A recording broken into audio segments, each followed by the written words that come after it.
downturn, so that's your 1 for your over. Gafur Ahmed says, Well, we're back, peeps. I'm sitting here on my own. I'm not supposed to be on, and I'm trying to have my crumpets for dinner. Oh, Al's joined us. Crumpets for dinner? Lunch. I Do you have anything on your crumpets apart from butter? Marmite. Marmite? Yes. Tony B's here. He's supposed to be in. I'm going to let him in. Yes. I was going to say something. I can't remember what it was. But hey ho.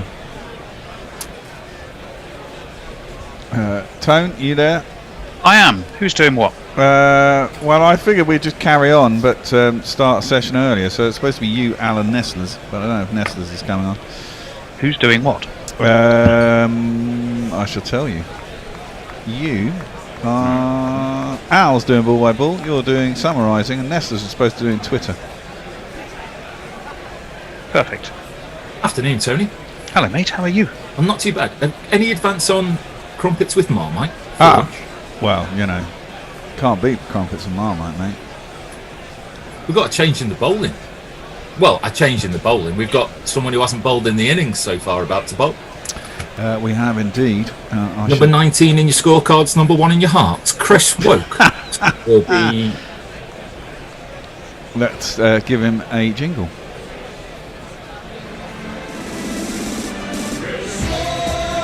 He's on Instagram, and he's a Twitter fan. On the Ashes tour, not Ben Stokes, but he'll have to do. And Chris Woakes in with this first ball. Outswinger that's his wide and is swinging wider. And Azhar Ali has no chance of being able to get this ball. Goes through to the wicket keeper. No run. Afternoon to my fellow gorillas, Tony. hello. And also to Nestlers. What? How's the cat sitting going? Yeah, she doesn't like going back into the house after she's been outside in the garden with me. Oh, and Woakes in with the second ball of the over, and Azhar just nearly chops it onto his own stumps, but only plays it into his own thigh. Woakes seems slightly disappointed.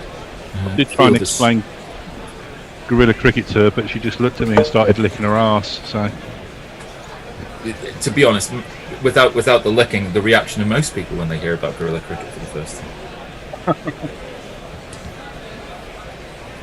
And there'll be a slight break in proceedings. Oops. I'm sorry, Smokey. You were over the line. That's a foul. That is no ball signalled. 1 to the total. And Woakes is in again. Regulation outswinger. Starting too wide, really. Not able to tempt Azhar into a shot. And there's no run. Pakistan. A rustiness from Woakes, do we think there? For why he would be suddenly overstepping the line? Normally he's got a pretty smooth rhythm and run, doesn't he? Maybe it's just, the idea of being late to the party. FOMO. To use some bit of modern vernacular. Al. Woakes in. Oh, sorry. And that is... looks like it was going to angle in onto off stump, but again, just jags away off the pitch. Azhar just lets that go through to the wicket keeper. Sorry, Nestle. That's all right. No, Jay Grover, you just made him spit his tea, you bastard. By saying FOMO? No. I think it was just before that. I do apologise, Jay. Whatever I did to make you spit out your tea, I will attempt never to do that again. Unless it was the cat story. Well, possibly. Another wide one from Woakes. Not really been online in this over, and that's safely gone through to the wicket keeper again. No interest from Azhar. 4 balls of this first over after lunch. Highest test score of 302, Azhar Ali. He's going to need something like that, isn't he? I think he's going to need all of them, I think, in order to be able to even get to the point of allow us to get away with a draw here. And that's a fuller length ball swinging away, but Azhar's able to steer that past point. A well-timed shot, a diving stop by Pope there, just to prevent the boundary. They'll scoot through, I think, for 3 runs. Azhar goes on to 13. It looked like he was on one of those slip slide things, but he dived from a long way out in order to be able to catch up with that ball. It was a great fielding by Ollie Pope there. Well, he missed it with his left hand, and then had the presence of mind to swing his right arm round and still stop it just short of the rope. So it was a very lively piece of fielding. Yep, a well-timed shot by Azhar, and should we just refer to him as the uncomfortable forward? Ahead of time. Will take strike. 5 not out after 28 balls, and looked deeply, deeply uncomfortable in all 28 of them.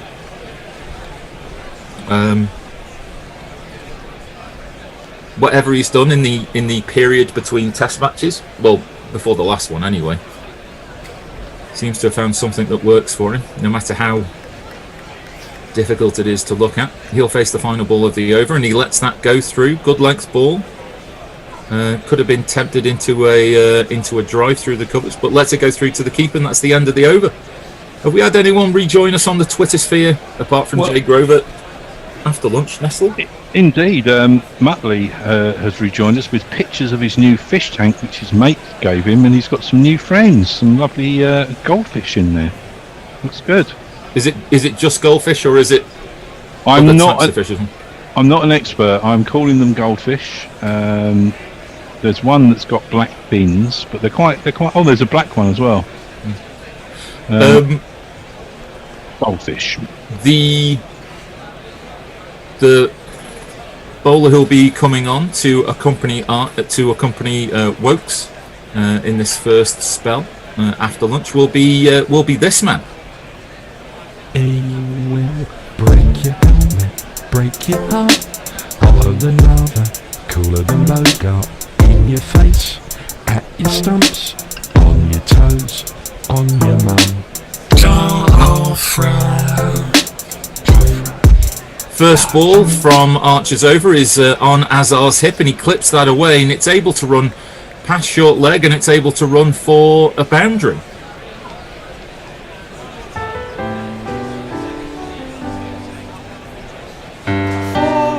That was a lovely time shot, no more than a defensive push off the hip from Azhar there. Just seemed to be nobody behind Ollie Pope. He seemed to do an awful lot of scrambling around. He must be a tired man. Covered the pitch, and that's a good Yorker. Whether that got a bit of inside edge before it hits Azhar on the pad, certainly seemed to be going down leg side. If it didn't, this would have already been reviewed if this was a. England are down to their last review, aren't they, as well? Yeah. Very surprised if they chose to review that. It did seem to be going down leg side, and they haven't. Because we've had the obligatory wasted Stuart Broad review, haven't we? Yes. Wouldn't be in England innings if there wasn't. It just seemed to be if it hit him on the foot rather than hit him on the pad. Yeah, just down leg side. Very quick, very straight. Azhar seemed completely befuddled by the change of line for Archer, and he follows that up with a bouncer that Azhar does very well in order to be able to get out of the way of. We're just seeing a little bit of Hawkeye. It's missing the stumps. Yeah. I don't think there was ever a moment's doubt that it wasn't missing the stumps. Yeah, Captain Bishop there knocked back the review, wisely so. I feel like I'm in good hands. I've got Captain Bishop, I've got Bear Stradamus with me just to tell me what's going to happen in the future. Nothing can go wrong at this stage. Archer's in again, and that's good length ball just outside off stump, and Azhar just lets that go through to the wicket keeper, offers no shot, and there's no run. That 302, by the way, for Azhar Ali was in Dubai in 2016. It wasn't exactly a crunching win for Pakistan, though. Despite that score, they only won by 56 runs against the West Indies. So you have to think he was rather carrying, perhaps, that innings. I haven't looked at the scorecard. Would have needed every single one of those. Anything less than 100 runs always feels closer than it is sometimes.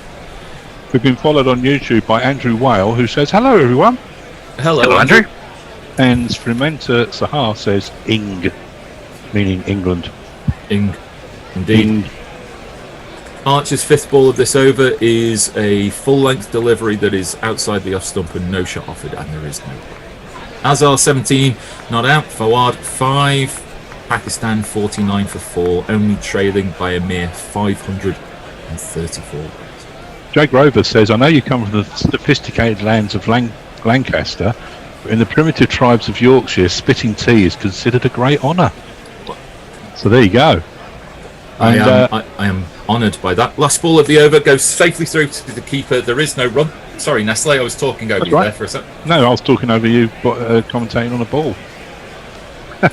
Muttley says, tropical chilids, isn't it? I don't know if I said that right about the fish. Mate says they come from Lake Malawi. Apparently that lake is bigger than the entire UK. Not well. That is a lake. That's not easy for a fish. Presumably there's quite a lot of land between here and there. Yeah. How do they Well, manage now that? they're in a tank. Well, you've watched Finding Nemo. You know the distances. Oh, that's true. Yeah, no, I have seen Finding Nemo. Yeah, I've got visions of Jay Grover telling me what local cultures are like. It's like Le Comte de Frou-Frou from the Not the 9 o'clock news sketch, talking to me about what the culture of Belgium's like. Woakes will begin his second over, begins his run up and forward. Well, kind of half plays a shot and half leaves it. The shot that he was playing was well inside the line, almost not wanting to withdraw his batch, playing at a fictional ball almost. The ball was wide of off stump, and with the angle going across forward, it went wide, going wider. No run off that first delivery. On hot mic, Warren says, Marmite Bear, really? Yeah, you've divided the nation there, to be perfectly honest. I like Marmite. And that's outside of off stump by forward, and he's reached for it, and they've scrambled through for a single. A direct hit there would have been a very interesting question. He really is. It's almost like you can see that he's thinking about it all a bit too much. None of it seems quite natural, Tony. Farwad, Yeah. you could forgive him that. I mean, having the 11-year hiatus in his career and then a duck on return. I mean, Yeah. these things will play on a man's mind. Do you think? He's not pretty to watch. He's not pretty. Yeah, I'll leave it at that. He's not pretty to watch. And that is down the leg side, and Azhar just turns that off his hip, maybe a hint of a leg by there. They'll take a single. Pakistan moving on to 51 for 4. I mean, Azhar Ali needs some runs as well. He's only made top score of 20 so far in the 2 tests so far. 0, 18, 20. Had a bowl though, didn't he? Bowled 1 ball, none for none. That'll help your average. Well, won't help your batting average. Help something. That's what it'll do. As we look at some replays of Woakes' action from front and side, and Fawad will take this ball and takes the edge. Goes past both in between fourth slip and gully, and it is 2 runs taken, I think. 2 runs taken. Fawad moves on to 8. Total moves on to 53.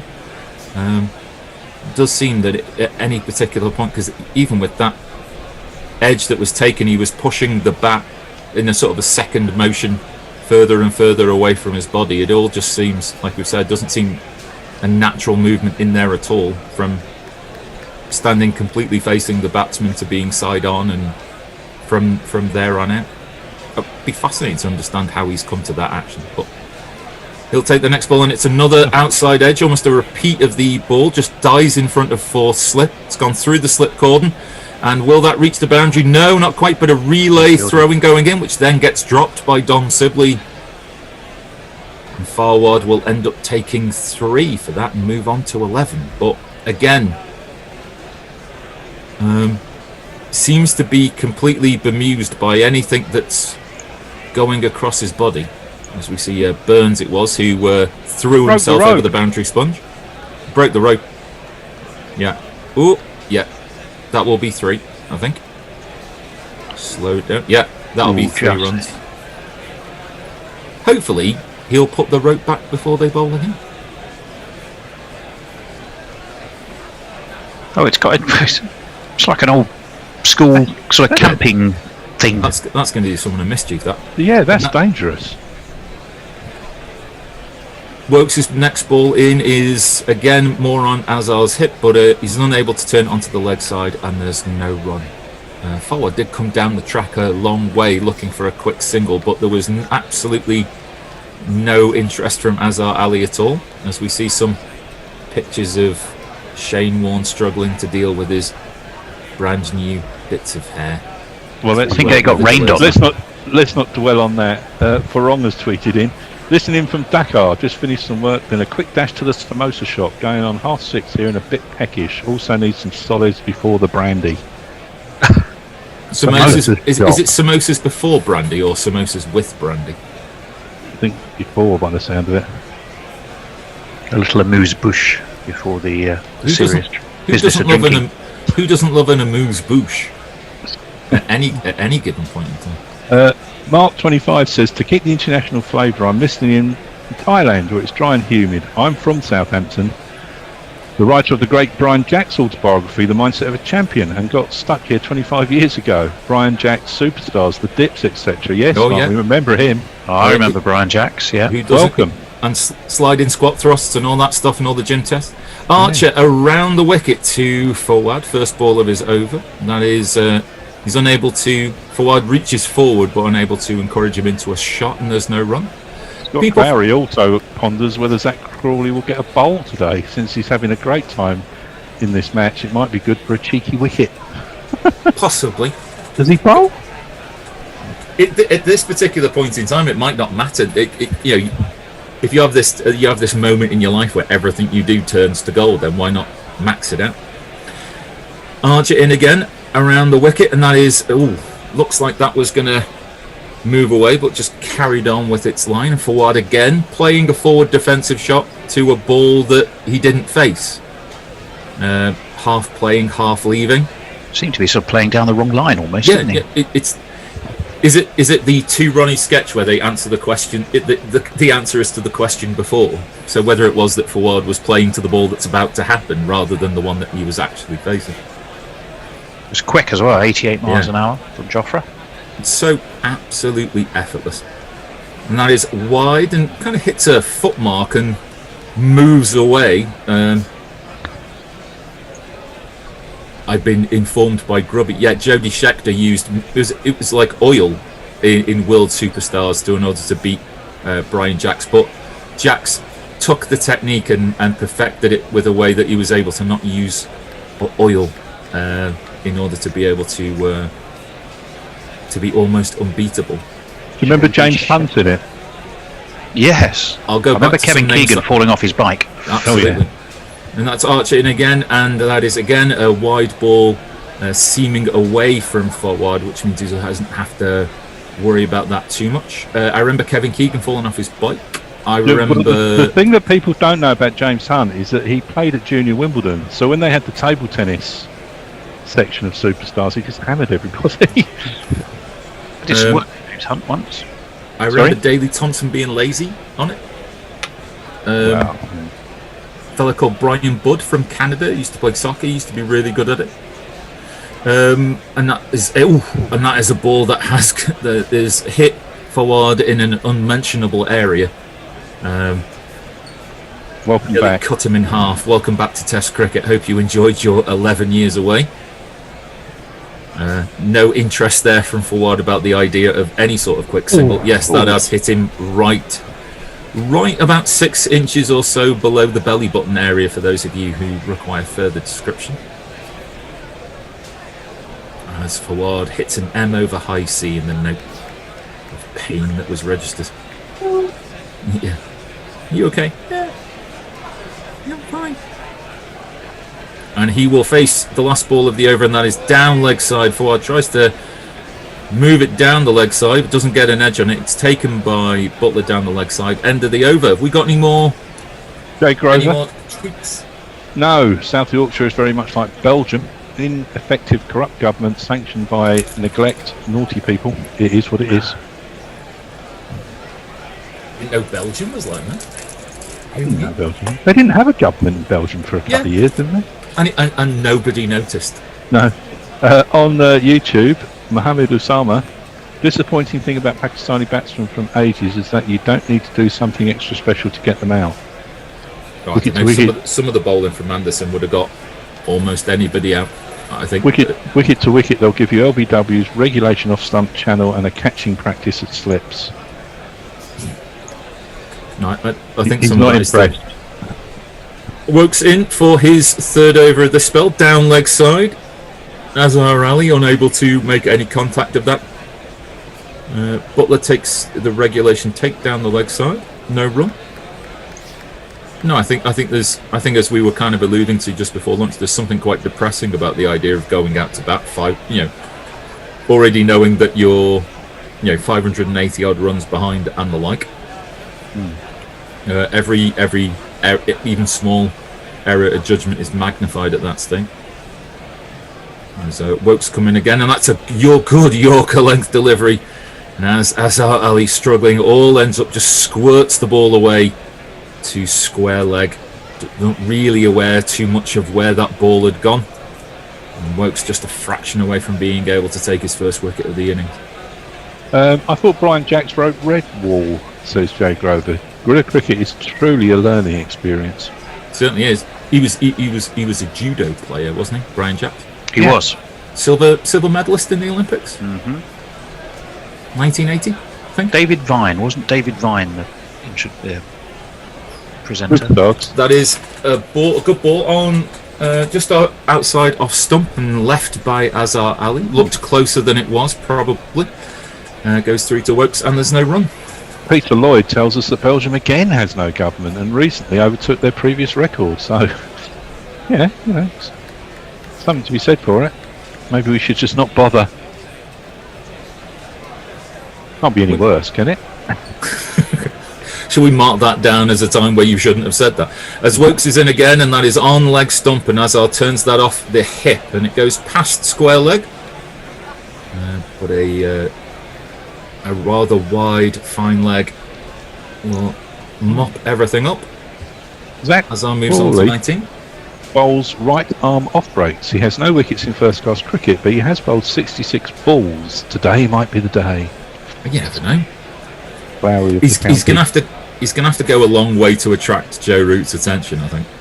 Warming up and sort of moving your arm around is not really going to do it. It's not really going to have the same effect as Stuart Broad doing it or Jimmy Anderson. Woakes in for the fifth ball of the over, and that's a good length ball outside off stump. Does get Azhar Ali to be able to reach for the ball outside off stump. Joe Root seems quite excited about that. Feels that there's a slip chance coming, but it just goes out to cover, and there's no run.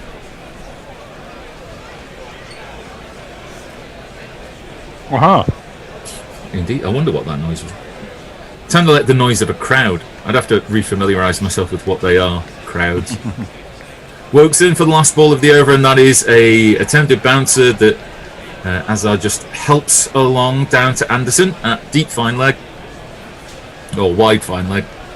Single taken, Azhar's on 20, Pakistan are 59 for 4. Jersey Oak says rugby league player Keith Fielding beat Brian Jackson Superstars. Everyone had to do the final 1500 metre run, and David Emery had to give them a huge start, and he'd still win the event. Keith. Harding was like World Superstars champion just before it got taken off the air.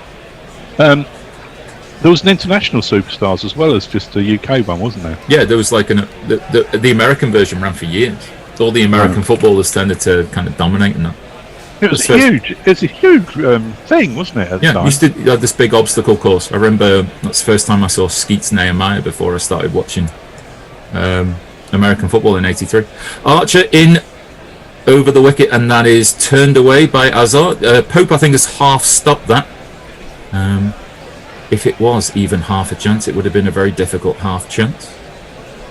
And we'll see on the highlights. And that was just bounced in front of him. He's just managed to get a hand to it. Probably saving a run there. Good work by Pope. You almost feel like you need danger money. The helmet's just not even, I know it's necessary, but do Do you think anyone volunteers to field at short fine leg, or do you think it's somewhere that you go because you were late for a meeting or something like that? Archer in around the wicket to forward, and that is a bouncer that's able to duck underneath relatively quickly. Goes through to Butler, and there's no run. Archer 0 for 8 in his 6th over. Well, do they ever put anyone in that position, like a Ben Stokes or a Stuart Broad, or? I think there might be some people. I think there might be some people who might be excluded on grounds of height, and that is cut away by forward, but stopped at a very deep gully, maybe a backward point. 90 miles an hour on the radar for Archer. It's like the goalkeeper, isn't it, in football? Like, you know, when you're playing football, and there's always one person who go and goal, and everyone perceives that he's the sigh of relief. Yeah, it's like, I don't have to do it. Yeah, and they're always a bit odd. I think you have to be a bit crazy, to be honest. That's what they say. Goalkeepers are mad, aren't they? Yeah, well, they generally are. And that is another bouncer from Archer to forward. Here again, plenty of time to be able to duck underneath that. Now, this is what Pakistan seem to leave it rather late to do. Bring in the shorter ball. Just try and get under the batsman's noses a bit. Yeah. If he's softening him up, you should be able to, you know, there's a Yorker length delivery coming soon. Certainly would have attracted my attention at 92 miles an hour. Well, then again, it would have just whistled through to Butler. I wouldn't have seen it.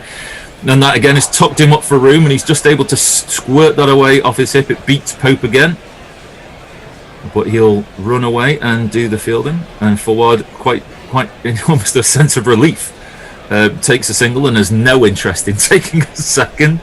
It's a bit frustrating for Jofra because he's bowled well. Yeah, he's bowled quick, and yet he's just watched Jimmy at the other end just snaffle all the wickets. It's almost like he's doing the softening up, and then Jimmy's just, you know, going in for the kill. I think that's just. I think you have to kind of think of this as it's squad goals. I think as he's gone successively up from 89 to 93 miles an hour so far this over, it really does give an entirely new dimension of pace. Slower ball Yorker, I reckon, this one. Here we go. And that is always an absolute snorter of a delivery that Archer is convinced that Azhar Ali is gloved or edged through to the wicketkeeper. Illingworth is unmoved, and Joe Root has 5 seconds in order to whether to take the final review or not, and he's done so with 1 second left to go. Really? Did seem to take consultation from almost everybody in the squad. I think Azhar Ali's already got his gloves off, as if to say that I think he's kind of intimating that it's come off the grill of his helmet. Absolutely snorter of a delivery. Let's not come off that. To be honest, I don't think he's got within a country mile of hitting it.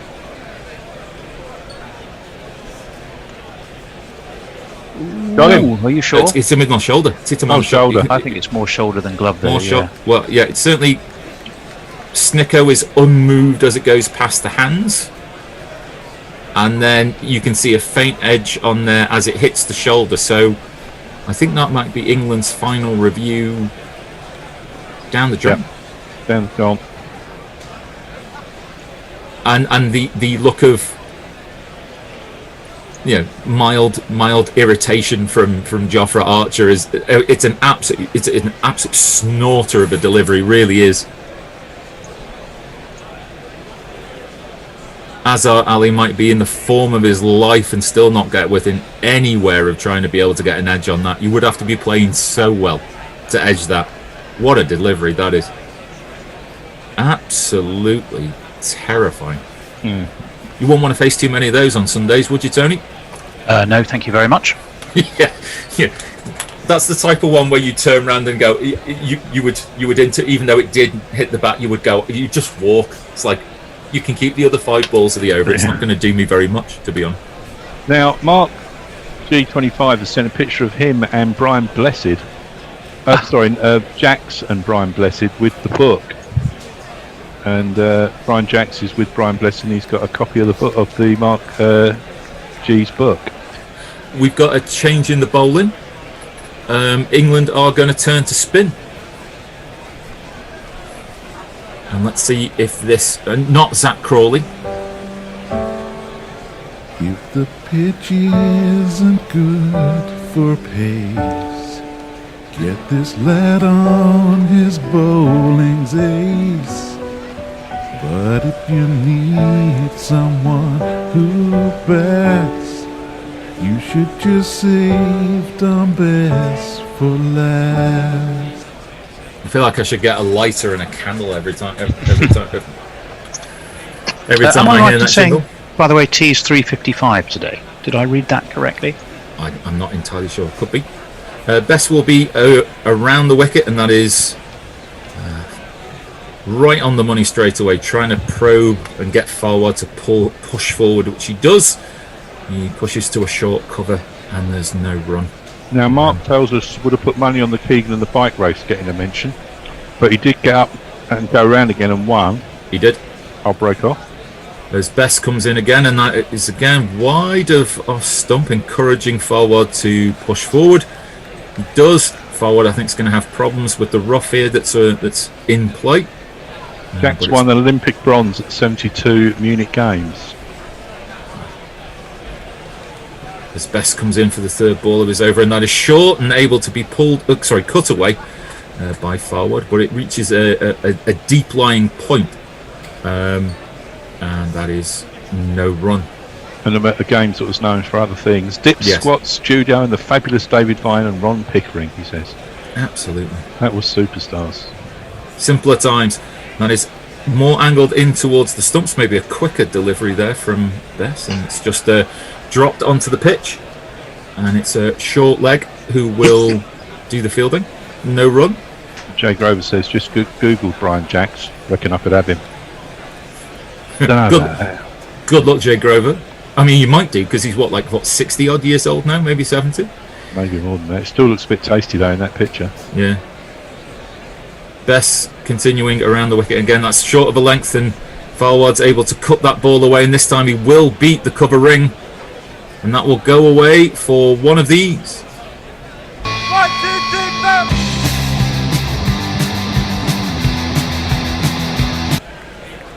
4. Forward moves on to 16, and Pakistan are 61 now for 4.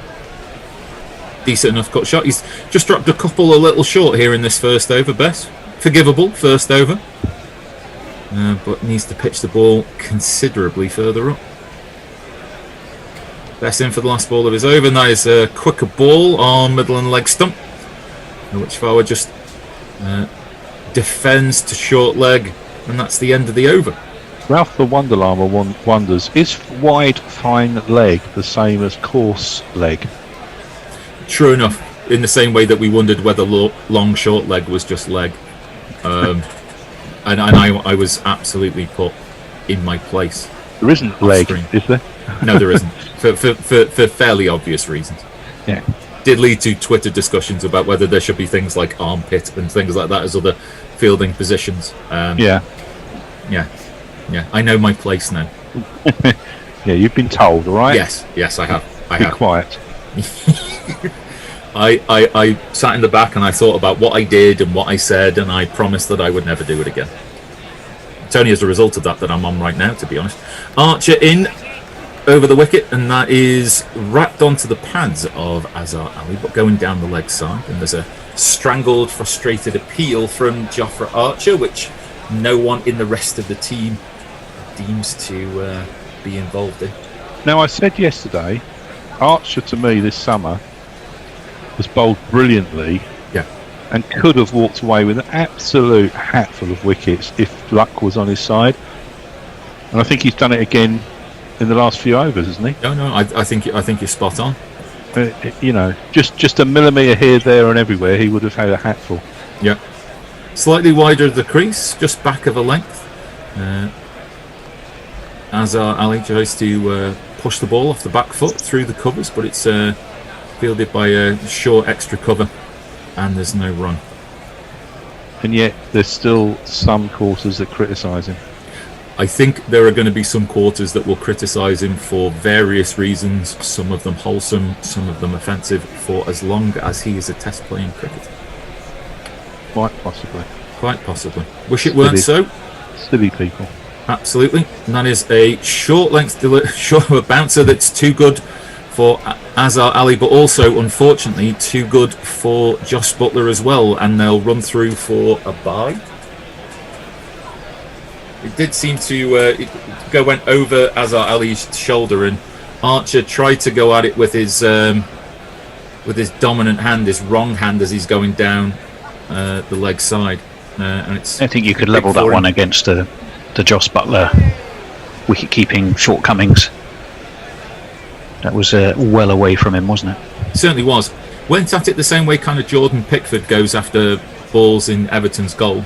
What you mean, bending down to pick him out the net? Well, true enough, but goes at it with his wrong hand, really, sometimes. And he'll be around the wicket now to forward, and forward is jumping all over the place before Archer even balls, and that's right into the midriff again, and forward just is able to block it down, and it's fielded by Archer, and there'll be no run.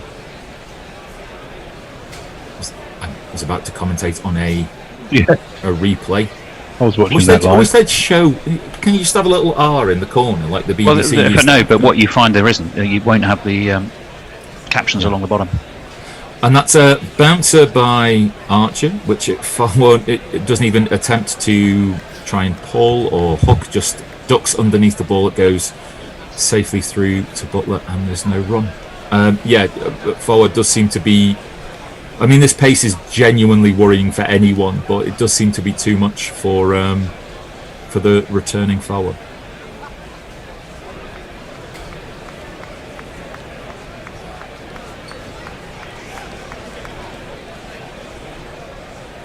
So Archer turns at the top of his run-up around the wicket for the last ball of the over, and that is short, and that is able to be pulled away by forward. And that is a long old jog by Jimmy Anderson, who didn't look like he was too worried about the idea of it going to the boundary when it went past him, to be perfectly honest. May not be pretty, but he's finding a way, isn't he, Farwad Alam? Yeah. He seemed quite comfortable against Bess, but that's the end of the over. We all up to date on tweets? I will get you there. He's 73, is Brian Jacks. I was hoping he was dead. I retract my Vangelis boast, he'd batter me. Jacks will be 75 on October the 5th. He had open heart surgery in February this year, but he's back in training and riding his bike 20 miles a day, and he accepts that challenge mentioned earlier. And there's a picture of him in a hat with the book, and he looks like he's in a jungle somewhere. Good old Jacksy. How old is he now then? He's going to be 75. Get him on I'm a Celebrity. That'll frighten some people to death. It's Don Bess coming around the wicket for his second over, and that ball is pitched on middle and off. And forward just pushes the ball towards mid-wicket, and there'll be no run. I just thought we could do a Superstars Guerrilla Cricket, have them on as guests. Potentially, that'd be good. Might struggle getting Borg. Bess in for the second ball of his over, and Farwad just pushes forward gently. This ball on off stump, and there's no run. Didn't Jeff Capes always used to be on as well? Was it regularly, or am I confusing that with like the world's strongest man? You may be. It might have been both, to be honest. Yeah. That is slightly short of a length from Bess, and forward tries to rock back in the crease and drive the ball straight past him, but only picks out the bowler, and there'll be no run. I remember Borg being on, Bjorn Borg, and it was a bit unfair because they had table tennis. And he was like, as a junior, he was like about number 4 in the world or something. And that's dropped slightly short by Bess, and forward looks to try and drive the ball through the covers, but only picks out short cover. No run.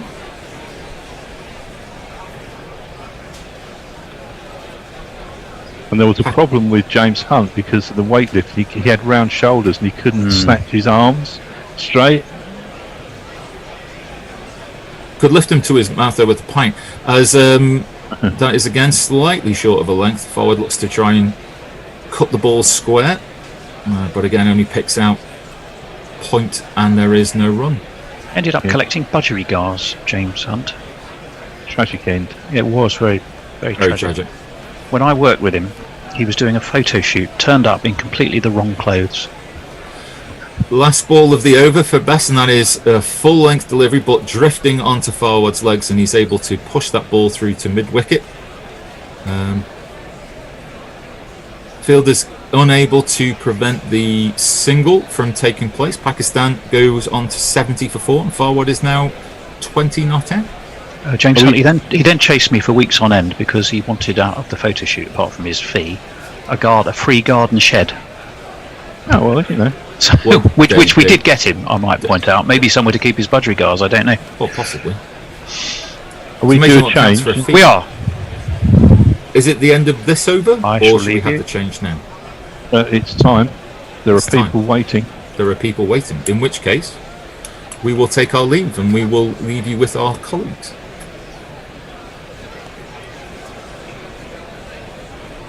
Hello, everyone.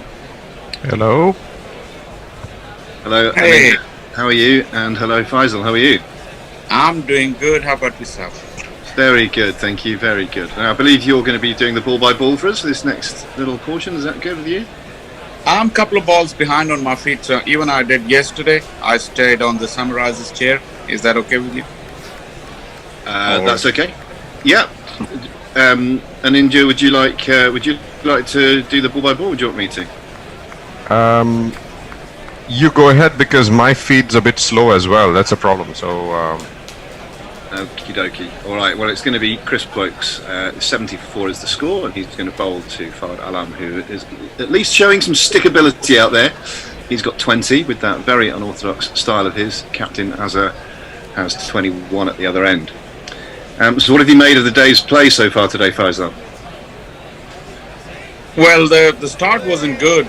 Asad Shafiq continued his poor form, and there was a big call to get him in the side for the last test match, and Misbah, who's very reluctant to make any changes, stubborn or otherwise, he went with him, but he failed again. Huge disappointment. A ball that Fawad looks to cut and rather gets through the shot a bit early, and the ball fetches up at mid-off, and there's no run.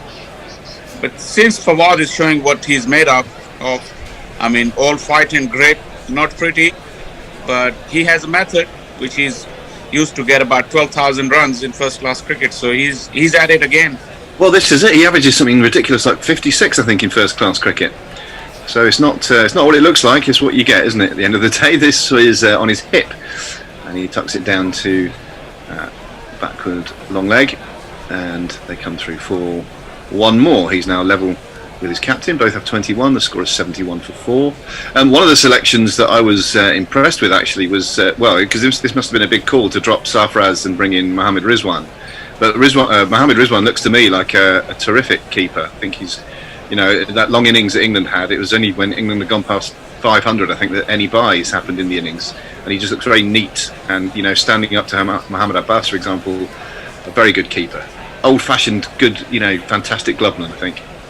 Yeah, he is, and even standing back with all the balls that are wobbling around, and he's been in complete control. So, but there's a long history to him. He's come through the ranks after this ball. I'll come back. To be bowled by Woakes and defended up to mid-on by Azhar. Yeah, he's been the captain of Pakistan A team, and he's been scoring runs and doing well in first-class cricket and in the A games. Especially, he had a very good season against the England Lions back in 2018 and New Zealand A. So he's kind of progressed, and Sarfaraz, as they say, captaincy ages you very quickly, and he was under the pressure, and he lost his form, confidence. Was such a wonderful cricketer, but he has to give way to Rizwan now, who is at the peak of his game right now. Yeah, this is defended into the offside by Azhar. They come through for a quick single. I'll bring you some tweets at the end of this over as well. Listeners, do bear with. We've had to have a little reshuffle because of various people's feeds, so I'm trying to do lots of things. But I'll probably go to tweets. Sorry to cut. Let me switch to ball by ball, I think, and then you can go for it. Yeah, okay. Sure. If your feed is up to it, Faisal, you carry on. Okay. Faisal, while we wait for the next ball, I had a question for you. We were talking about Fawad when he goes back. maybe after this ball. Okay. As Fawad gets ready.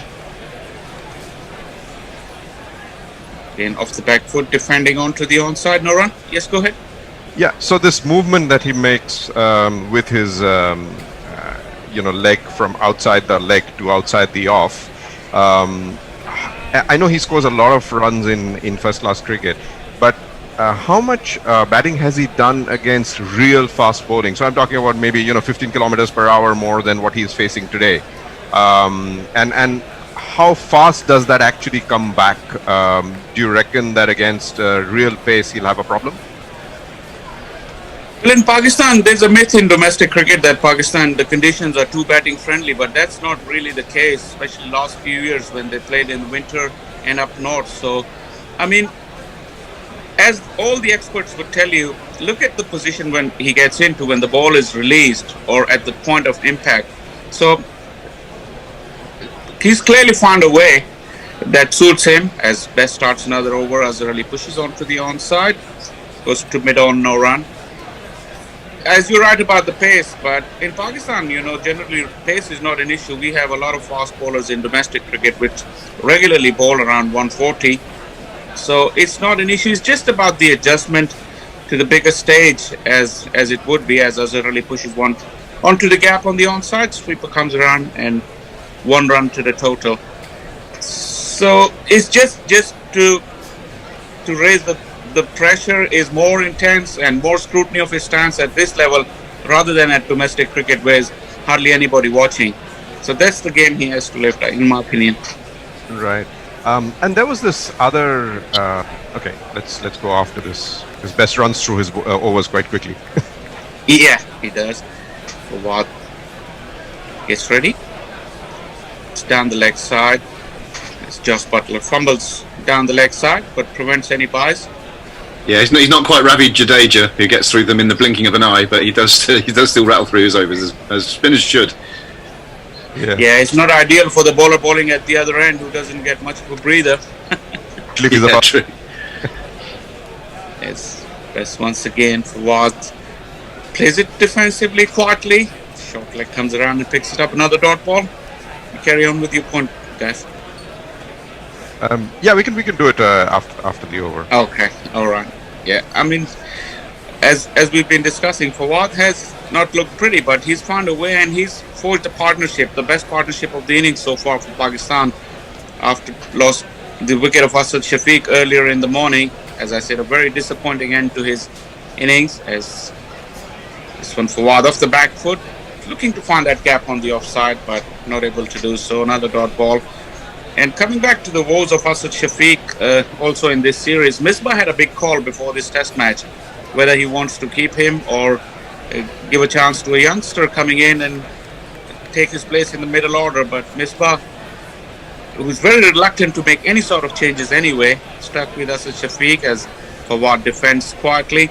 And yet another failure has put his career in jeopardy, actually, in my opinion. I'm Best 73 for 4. Just going to run through a couple of tweets, if you don't mind. So Jay Grover said, I had a deprived childhood. What is Superstars? Well, Jay, you're going to have to Google that. It was a brilliant programme about 40 years ago on the BBC, where they got top-level sports people of the day.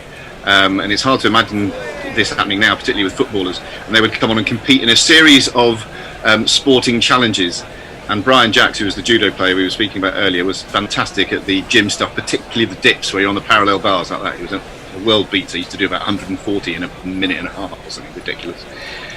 Mog is with us and talking about Dutch cricket. I'll retweet that for anyone who's interested. And Mark CG25. Brian Jacks lives in Thailand now, but he would fancy a bit of I'm a Celebrity in Love Island. Well, maybe his wallet would. Start of the fresh over, Woakes runs in, balls to Azhar Ali. Nice looking stroke, but brilliantly fielded. England has been on the button this morning, as you would expect, after scoring that huge total and getting 4 early wickets. They're right on top, and there's a buzz in the field. The fielders are really on their toes, supporting their bowlers, makes their job a lot easier. And Pakistan once again in struggle mode. I mean, it seems a long way away when they were in total control in that first test match. till that last innings partnership between Butler and Woakes. And since England have been in complete domination and Pakistan is chasing the game, as this one is down the leg side. Azhar's got a tickle. Once again, brilliant fielding down on fine leg. Gets the ball, stop the ball from getting to the boundary. So a couple of runs to skipper Azhar Ali. Once again, his form has been a big question mark throughout the series. And he's fighting really hard. Again, not looking pretty, but hanging in there. You've got to tough it out sometimes, and these two are doing just that at the moment. Still a huge mountain for Pakistan to climb, but they've taken those first few baby steps. Yeah, absolutely. And skipper who's grinding it out. Woakes once again. Nice classical front foot defense from Azhar Ali. Going to say hello to some of our Crick Tracker Facebook watchers. Hello to Sohail Aman, hello to Nurullah, and hello also to Sharafat Sabari. You're all very welcome. Thanks for being there. You're talking of British TV. I'm a bit out of sync since I haven't been there for a while.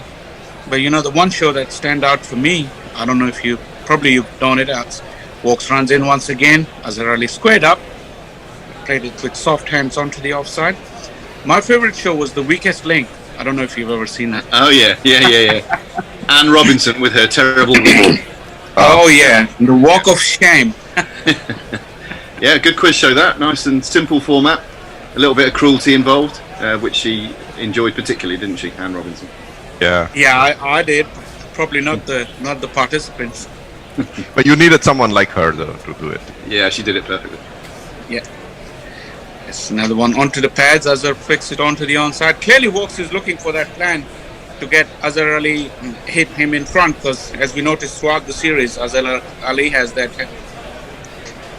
habit of playing around his front pad and getting trapped in front. I've has noticed a little bit of issues with his balance.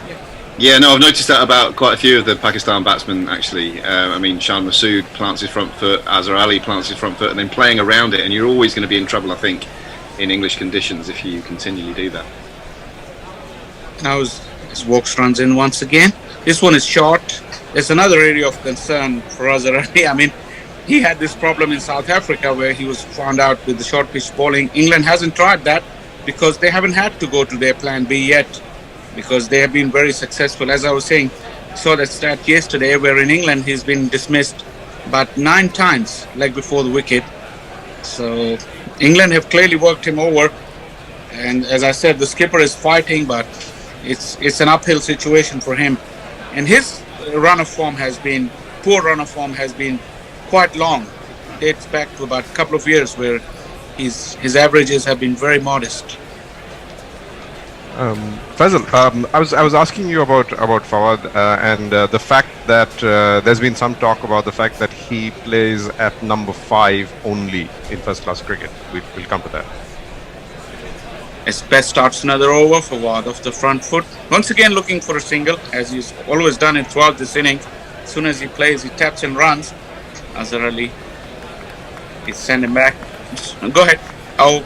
Yeah. So at number 5, I mean, there's not always going to be a slot in the Pakistan team, right? Absolutely, Al. Best another delivery, played off the front foot. I'm not quite so sure about this because I think he was waiting for his chance wherever he got in the Pakistan 11, anywhere in the middle order. Of course. So I haven't heard of this number 5 thing before, to be honest. Okay. I'll tell you after this. So there was an. Sorry. Go ahead. No, so there was an interesting piece by Jared Kimber, I think, of a couple of weeks ago, if you can get hold of that, where he analyzes this that Fawad has not played pretty much in any position except 5. Another delivery from Best, short and wide. Fawad failed to get the gap. Yeah. I read this article. Yeah, so where he plays for. Sorry, the point making was that when it comes to Test cricket, it's not that easy to fit into a position where you're not playing in first class cricket, not from your perspective as a player, but from the team's perspective. Yeah, that's exactly I was coming to. I mean, as I said, Fawad has waited so long to get his chance in the international squad, that I don't think he would have minded playing anywhere in the middle order. I know, and where he plays in domestic cricket, he has a cemented place. He plays for Karachi or for Sindh in the recently revamped first-class season. He's a pretty much first name on the sheet. So there he can pick where he wants to bat.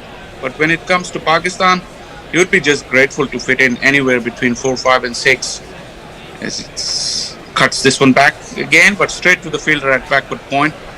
Best is slightly short in his length in this over, but Fawad has failed to capitalize. I think the point being made there was not so much Fawad being willing to play anywhere. Of course, he's going to be willing to play anywhere, right? I mean, he's going to open the innings if they ask him to open the innings because he's going to play Test cricket. But the point is more around where is there a slot available in the Pakistan team, because up to 5 is fine, but traditionally any cricket team you look at today, any Test team you look at today, from the number 6 position is typically goes to an all-rounder. Rather than a full-time batsman. I mean that's how teams are these days. It's just very difficult for him to find a permanent place in there, unless today he basically scores a double 100 there and takes Pakistan to 400, whatever. But with that kind of a performance, it's different. But otherwise, it just must be so difficult for him to actually have a place available in the team to get back in.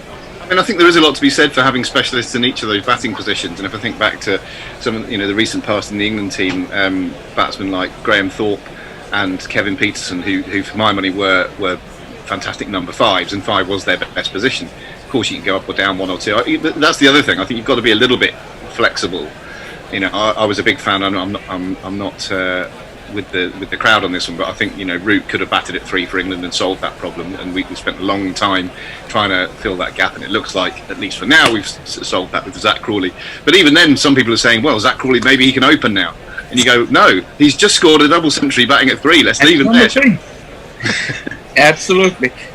But coming back to Fawad and his batting order, I mean, like in this test, there was a chance of Asad Shafiq being left out, as I said.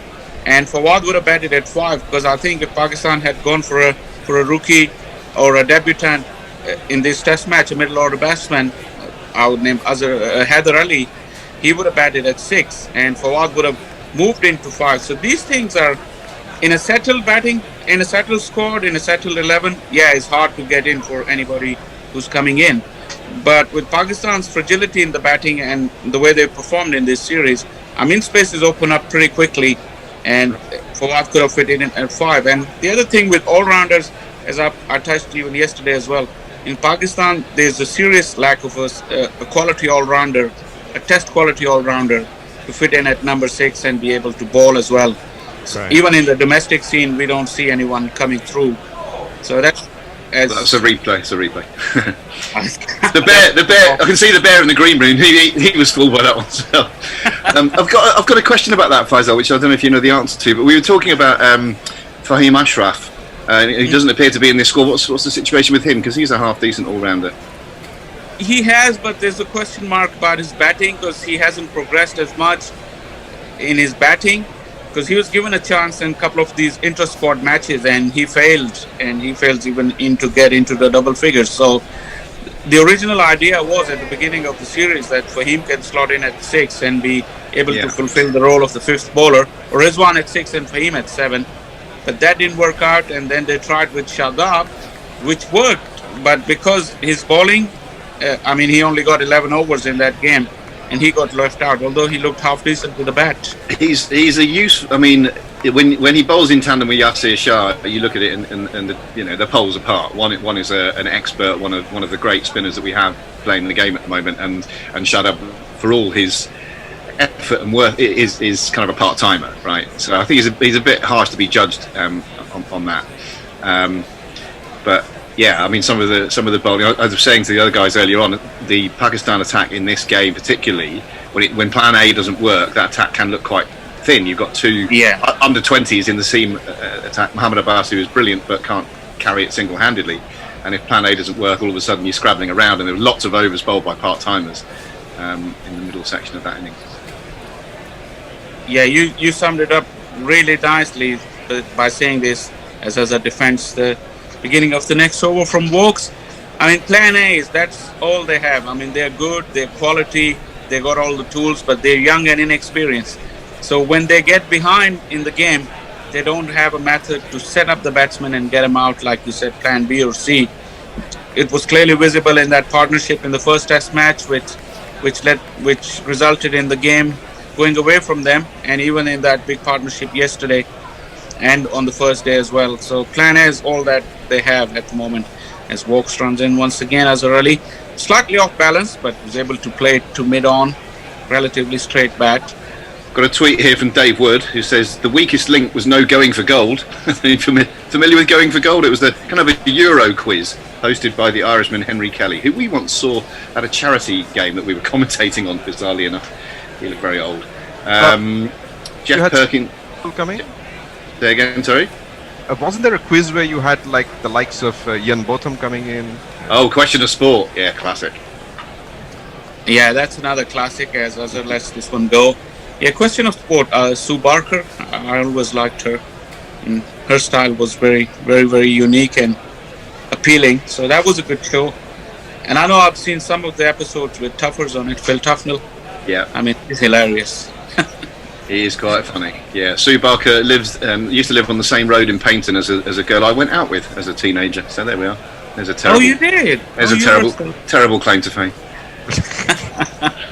This Azhar Ali once again off the back foot, fails to find the gap again. England's fielding has been on the button, and Chris Woakes again is a very, very useful cricketer, and this England side seems to have all the bases covered.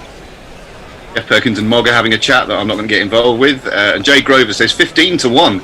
One of the few shows I were allowed to watch, he says. That's a brilliant impersonation of him, by the way. I've never met him.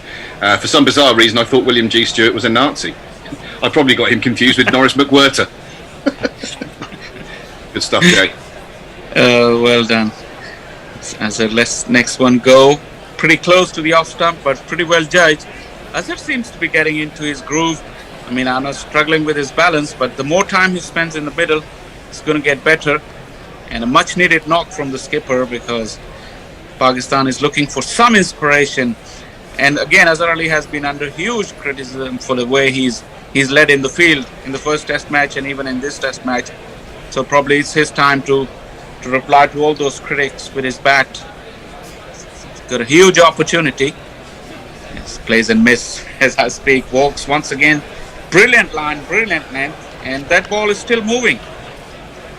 It's really intriguing passage of play at the moment, isn't it? England, you sense, are getting just a touch frustrated, having not taken a wicket for a good hour or two of playing time, and these two Pakistani batsmen really digging in, as is their only option. And England also have lost all reviews, so don't have that to resort to if they feel they've had an injustice done. So all of that is at play. DRS calls. Awful. Yeah, I mean, I think England aren't alone in that, but I think all teams have to get better at DRS. Some of those LBWs you see desperately challenged, where you think there's no way that's going to be overturned one way or the other. And you think it's just a waste, and all this nonsense about using your reviews tactically is just that. It's nonsense. Just get better at judging it. Yeah, but I think not so much the judgment of the captain of the DRS itself. I think there's way too much leeway given to the bowler, because every bowler always feels that it's a wicket, right? Yes. Best starts another over. Fawad off the back foot. Packed out offside field. 4 fielders in the ring on the offside. And although Best has been slightly short, but he hasn't gone for many because of that tactic from the skipper, as Fawad once again sets up a peculiar way of his. And this time it's 8 and gone. Best got his line right, got his length, turn and bounce, and a good catch, and Fawad Alam's dogged knock has come to an end. I won't look back, 'cause by the time that I do, you'll be gone. Probably a good time to cut over to Cricket Tracker, where Sardar Khalid has said Pakistan Zindabad. Well, that encouragement, I'm afraid, has fallen on deaf ears, because that partnership that England were probably getting a bit frustrated with has been broken, and Fawad's vigil is over. Yeah, 21 he got. Excellent catch from Butler. he took the glove because it turned and bounced, and it wasn't easy. But Buttler, under criticism for his wicket keeping, this time did no mistake. Excellent take. And Dom Bess, I mean, he's been under fire as well, but he produced the goods when needed. That was an excellent delivery. It was. And Ninja, you were talking earlier about players and their muscle memory, which I was really interested to hear about. Something that interests me as well. And it strikes me that catch that Buttler took there, when you're standing up, whether it's to spin or otherwise, you don't have time consciously to react. So you're either in a good position and you do it naturally, and that muscle memory comes into play, or you have hard hands, or you're going up and you're going towards the ball and you're likely to spill it. And I think possibly, it's an old cliche, but because he did so well with the bat, Jos Buttler, he was probably in a slightly more relaxed frame of mind, and his body allowed him to take the catch in that instance. Absolutely, I think that's what it is. I mean, if you're stiff, if you don't have confidence, you're just going to be grasping at it with the gloves. But here he was, just there, and clearly there was a plan. We've had this conversation before with various people on Bess, and I think Bess is the best spin bowler England has at the moment. Interesting. So I know Annie wants me to say Jack Leach, but I just don't think Leach is in the same class. I think from I just like the way Bess bowls. He's of course got to mature more. But I think he's a redoubtable cricketer, Dom Bess, but I wouldn't have him in Leach's class as a spinner alone. I think Leach has got far more control and variety. But no, I mean, Bess did well for England in South Africa, and probably has therefore earned his place this summer on the back of that. I do feel a bit sorry for Leach, because I think he's been unlucky not to get at least one game. But there we are. It should be hard to get into an international side, shouldn't it? It is. It should. Yeah, it is. You make a good point about Buttler in the first place, because when he's nervous or under pressure, he's stiff as Bess lets this one go past the leg stump. Buttler once again moving very swiftly. So his soft hands are very important whilst you're wicket keeping, because if you're under pressure or in stress, you can just clearly snatch at it, like you mentioned, and he didn't. Soft hands, let the ball into the gloves. Excellent catch. As Rizwan is the new batsman, pushes it onto the onside for no run. And also you make a good point about Bess. Bess is a very good cricketer, but remember, it's very hard for English spinners to develop, because they get so little chances and they don't play that important role day in, day out like in any other country. As one defence. However, Bess does ply his trade at Somerset, which in recent years has become known as Hyderabad, because lots of the pitches that are prepared there take a lot of spin, and sometimes from quite early in the game, which wasn't always the case at Taunton, but certainly the last few years. But still, with Counties Championship starting in April against, it will be very hard for spinners. As Bess, another delivery, flight hit, defended quietly back to the bowler by Rizwan. End of a successful over from Dom Bess. Don't you think that the County Championships timings would be a hindrance for development of spins? The County Championships timing is a hindrance for a lot of things when it's played at either end of the English or British summer. It's a bit different this year, but the ECP's been forced into playing at a good time of year this year in what was the replacement for the County Championship, the Bob Willis Trophy, which is going on right now.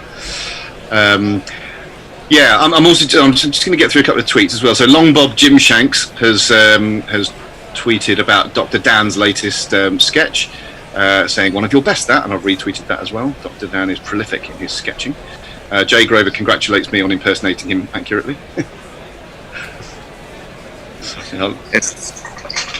Grubby, just one point on, I'm not sure I'm in complete agreement on the fact that just because Somerset is, the pitch is spin, it's easier for Bess. I think on the other hand, because the test matches are being played at, Southampton mainly and a bit of Old Trafford, which don't necessarily behave the same way.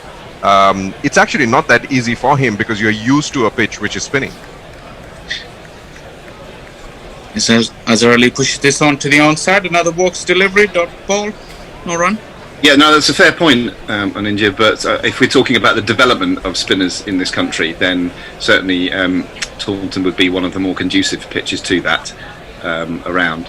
hence, I suppose, Leach and Bess coming through at the rate that they have come through. Which is interesting because the same interview I was talking about a bit earlier, where Graham Swan was being interviewed by Murali Karthik for. Let's this one go. Swanee was saying that he moved from, I can't remember whichever country he was playing in at that point in time, which took a lot of spin. To another one where he finally played, which didn't take any spin, and that helped him improve as a bowler because it allowed him then to be able to bowl in pitches which were not conducive to spin bowling. Woakes to Azhar Ali, defending back onto the offside. So that might have been Swan's move from Northants to Notts, maybe? To Notts, yeah. And Notts didn't spin at all. So it helped him improve as a bowler. I mean, so it's just different perspectives. It's different ways in which people improve, I guess.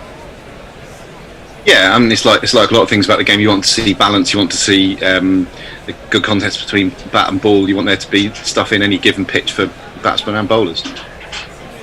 As next one is driven nicely by Azhar Ali. Didn't try to hit it hard, pushed it into the gap for a single. Finally, he moves off of 25. He's on 26 now. Pakistan 76 for 5. I mean, this is one of our regular tweeters with a new screen name, something like "I will be in the sea." Says, but who would win a fight between Bob Holness and William G. Stewart?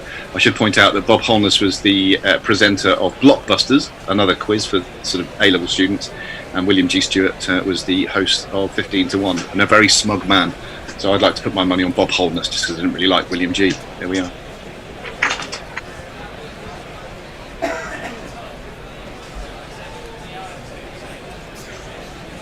Rizwan, the ever-energetic Rizwan, is at the crease.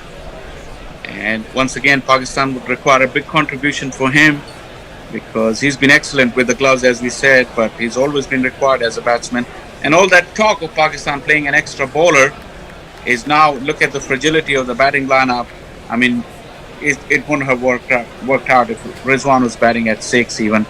So this is the thing with Pakistan at the moment. Quality batting is nowhere to be seen, and that hinders the balance of the bowlers. And with inexperienced bowlers, I mean, they went for plenty in this game, and it all seemed doom and gloom when Pakistan hit a performance like this.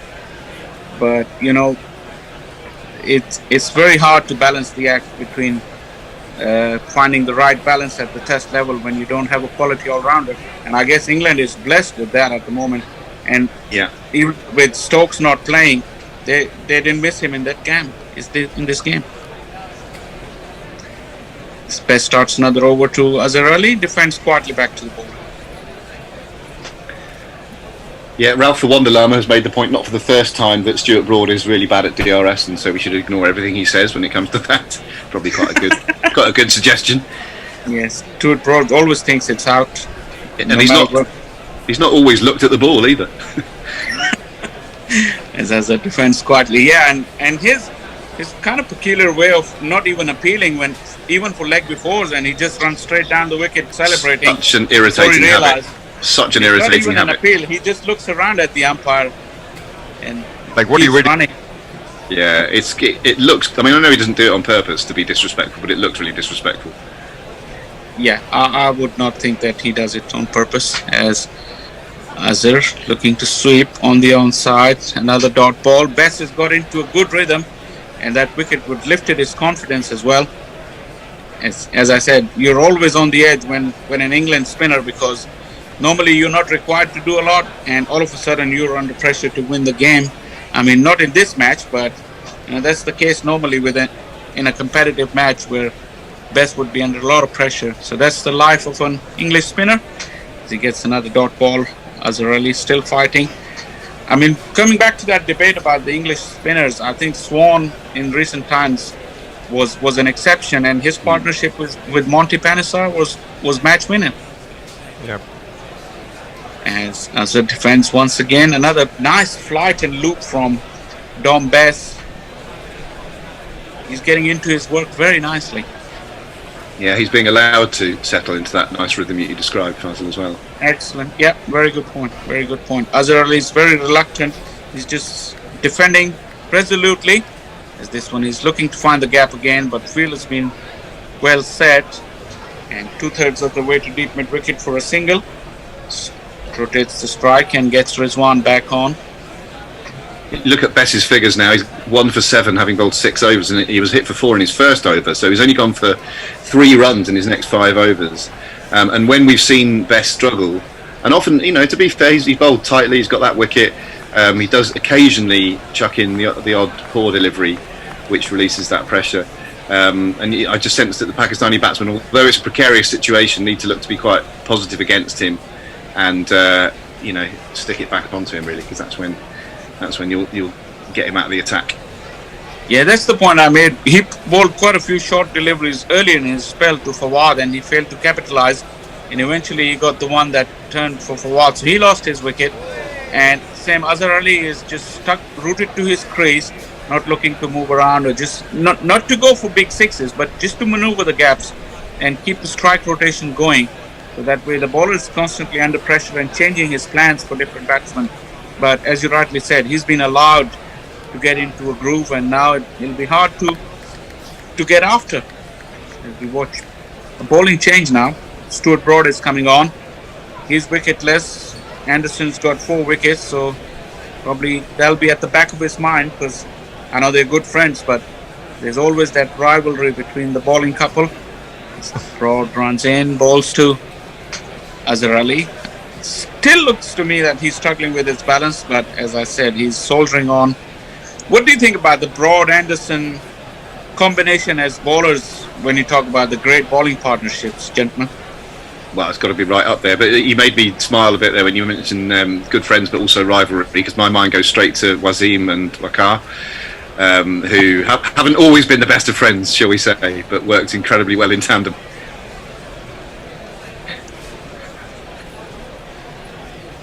Azhar Ali pushes on to the offside. Yeah, they were on completely different level when it came to professional jealousy, I mean, there was a time where they weren't even on talking terms.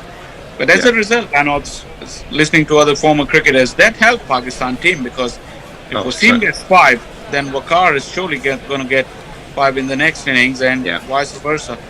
So wasn't a good sign for the opposition batsmen, though. If they're both tearing in at you turn by turn. Frightening. Broad looking to attack the pads once again. This time Azhar has got him away. Maybe a couple of runs. Could be 3 if they run hard. Settle for 2.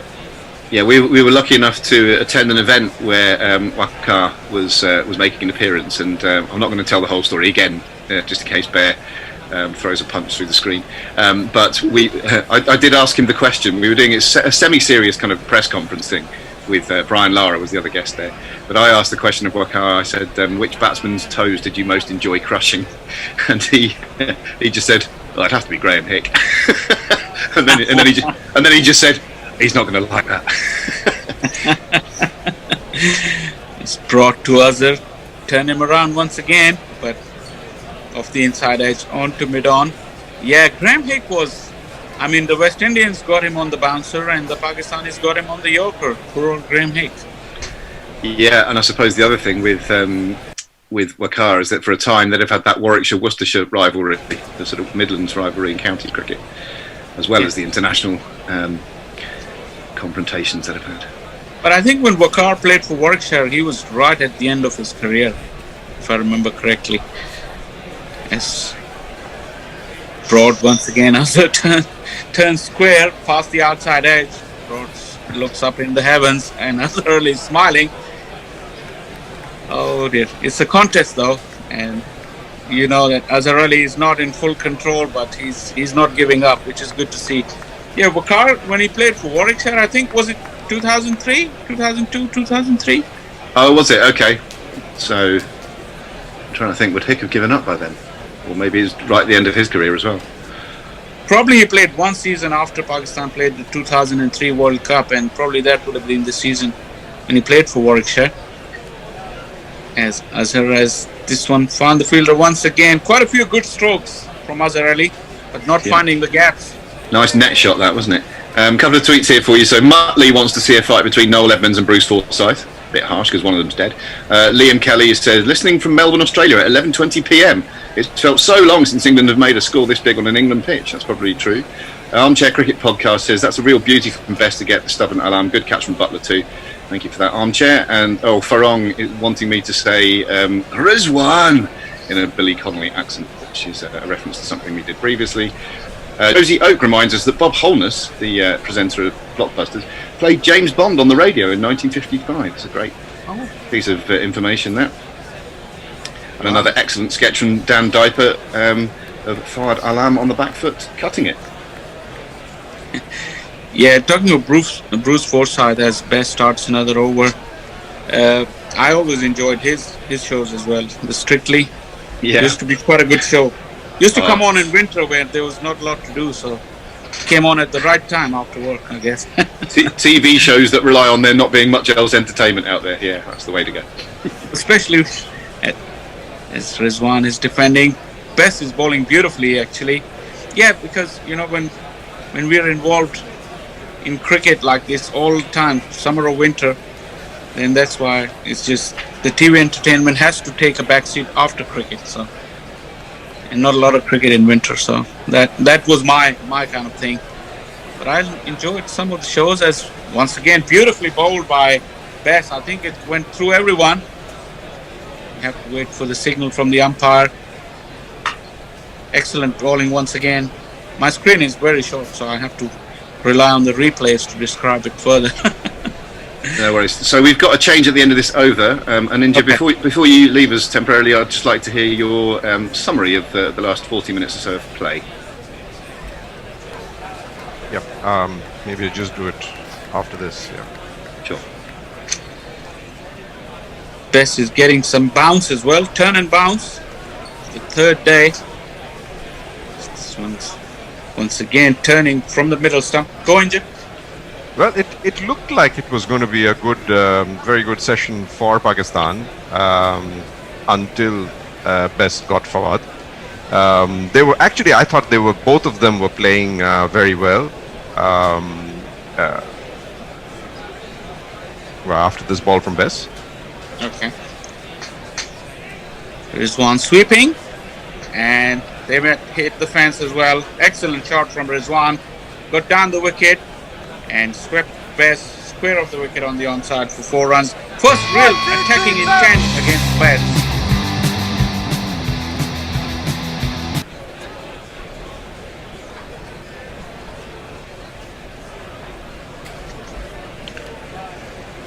Yeah, nice shot that.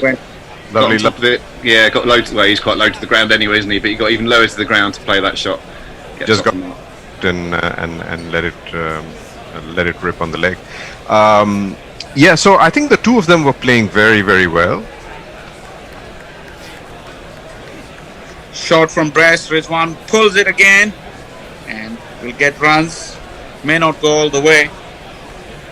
3 more runs to Rizwan. That's the advantage of being slightly positive. He put a good ball away and Bess erred in line and length, and Rizwan got 3 more runs to himself. Yeah, so I think it was what really happened was what we were discussing, that Bess was allowed to get on top of the batsman, and once he had got that wicket, and now this over clearly demonstrates that once you start attacking him, he's young, he's inexperienced, and the moment he starts getting hit a bit, I think he just loses the confidence. So I think overall it's not been a bad session for Pakistan, seeing the way it was going in the beginning of the day. At 88 for 5, they would have, preferred not to have lost one more wicket maybe. But it's not been a bad performance today, I think, compared to last night at least. Well, it's been a pleasure to spend 40 minutes in your company, Faisal and India, and we shall see you later. And in a moment, you'll be joined by Tony Bishop and Nestle Boys. This ball is just defended by Rizwan to backward point. Pleasure. It was indeed. And 88 for 5.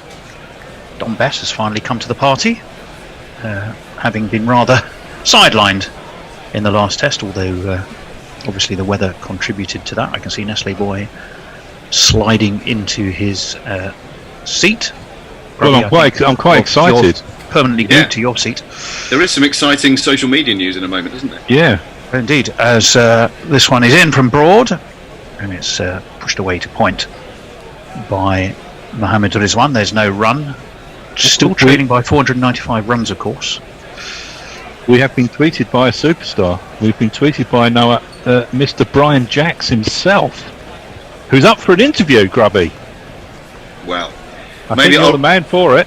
Maybe I'll remind him of having his photo taken with me back in about 1980 at my local judo club. Well, there you go. See, I think you're spot on for this interview. Well, here's a Which man could be dressed. quite interesting. Probably not for judo, more for some other form of martial art with that headband. Stuart Broad, he's in, and it's away into the offside and fielded at cover. So there's no run. We'll leave that to the management team to discuss that and let us know. But I think that could be quite fun to have an interview of about superstars. I would be bang up for that. Now, Nestlers, do you want me to catch us up on tweets? Because I left you with a bit of a backlog. I'm all right. Okay, I'll leave it with you. I can edit. Broad pumps his shoulders. The three slips go down ready, and that's solidly met by Rizwan. Away to Joffer Archer. So wide mid-off. And again, there's no run. Archer working that ball on his shirt. Looking to retain some shine to work with. I think it has been a decent... Breaks.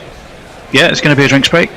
I think, Nestles, it's been a decent session for Pakistan, but one more wicket and things will start to look shaky again, won't they? Yeah, but there's a massive score on the board. It's the elephant in the room. Yeah. This one is clipped away to leg, and there is no run again. None for 16 for Broad. The 5 wickets to fall, of course, 4 for Jimmy Anderson, 3 of them last night. And Don Bess finally got the idiosyncratic Farwad Alam. So you do feel, with a lengthy tail, Pakistan are probably just 1 wicket away from real danger, although they're in real danger now anyway. Forward comes Rizwan, away into the offside. No run, it's the end of the over, and yes, let's catch up on some tweets, Facebooks and hot mics. Craig Haslam has tweeted in saying, Bess, Pope, Archer and Crawley are our future and will all be needed in Australia. Also, don't you think Bairstow should concentrate on opening with Sibley? We have loads of one-day openers. No. Ralph the Wonder Llama says, good point Faisal makes. After these performances, who do you drop to make way for Stokes? Yeah, it was a thorny one. John T. Summerall think Bess has taken Shane Warne's spin masterclass on Sky Sports yesterday. Jay Grover, of course. I think you should tell us all about the story of the Wackar interview. I'm not sure I've heard it before. I think it was something about somebody not pressing the right buttons and not being recorded from exactly. recollections of having heard it a few times, and judging by the gestures of the bear, we possibly know where the blame lies. Bess in again, pushed to mid-wicket by Azhar Ali, who is playing the captain's role here, or the boy on the burning deck possibly, because everything's been burning around him, but he's still standing.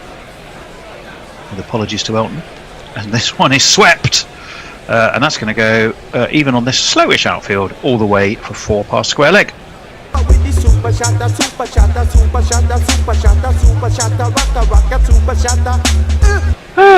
don't know if anyone saw that Elton John thing when he did I'm Still Standing in his garden on the piano. I saw a little bit of it, the worst thing on earth.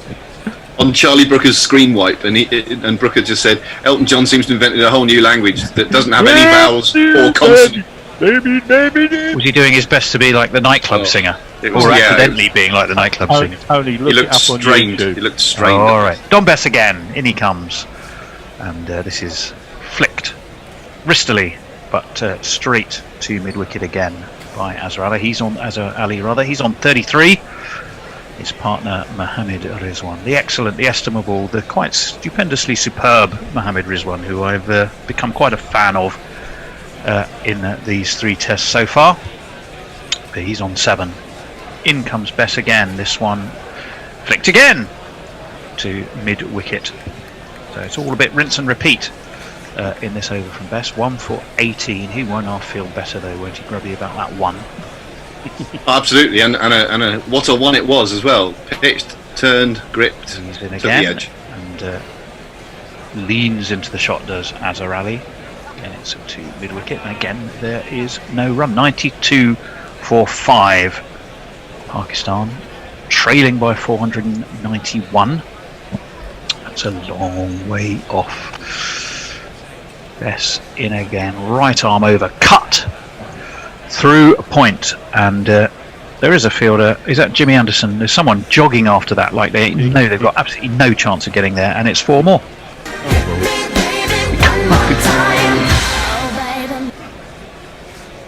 I think that might be the end of Bess's spell, actually. He's just started to become a bit looser in the last few deliveries, coupled with the batsman being a bit more positive against him. So I think it might be, thanks for that, Domo. Have a breath. Yeah. Where are we? 42 overs now. 40. We're in the 43rd. We've just finished the 43rd, haven't we? Yeah, finished the 43rd over. So the ball halfway through, or just beyond halfway through, its 80 over life cycle now. They're not walking off for some reason here, are they? No, they're not. They're just drinks. Oh, that's all right. Well, I could see the clouds were rolling over the Rose Bowl. They're looking a bit dark and broody. Stop it. Don't be. That's all hendoism, that is. The other thing about that video of Elton John, when you do find it, Tony, is notice the basketball hoop with the basketball by it, which you kind of think, Elton? No, that's probably for young playing not Crawley, but his son, who is also called Zach, I think. This one, Broad was in again. It was left with a big, high lift of the bat by Mohammed Rizwan. Am I right, Grubby? His son's called Zachary. You have the advantage of me there, Tone, I'm afraid. But he's a baby, isn't he? No, well, time does grow go fast. They do grow up, Nestlers. Yeah, I know, but he's not old, is he? He's not old, but he might be old enough to require a basketball hoop. I don't know. I used to work with David Furnish. Oh yeah. Oh yes. Yeah, he was all right. Yeah. And this one is driven straight to cover by Rizwan. Just went into the boss at the time of the company I was working for and says, I've decided to leave. Just so you know, Elton John's my boyfriend. So I think I'm going to be all right for an hour. And off he went. Eventually set up his own production company, I think, to David. But yeah, lovely guy. Very, very pleasant to work with. 96 for 5. Rizwan on 7. He has strike at the moment against the ninja warrior that is the white bandanaed Broad. And in comes Broad, and that rather squares up Rizwan. Broad won't have anything to do with it, but Jofra Archer does. He has to come herring around, flings himself full length to ensure that there were no runs against Broad's figures just on that occasion. A friend of mine did PR for Elton John, and everything you've heard about him is true. I won't tell you. I won't use the words that my friend Stuart called him. Yeah, he's... Well, I probably won't go there. Remember, I have an inherent bias being a Watford fan. 3 slips for Broad, left alone outside of the off stump by Rizwan, who for some reason seems to find that highly amusing. He's having a good old chuckle. Perhaps somebody said something to him that we can't hear. Looked like a good solid leave to me, Grubbs. Yeah, that was good. That. Sorry, you made me chuckle again talking about Watford. Not laughing at Watford, obviously, but I'm going to send you a photo. I'm going to send you a photo at some point. This nice and symbolic.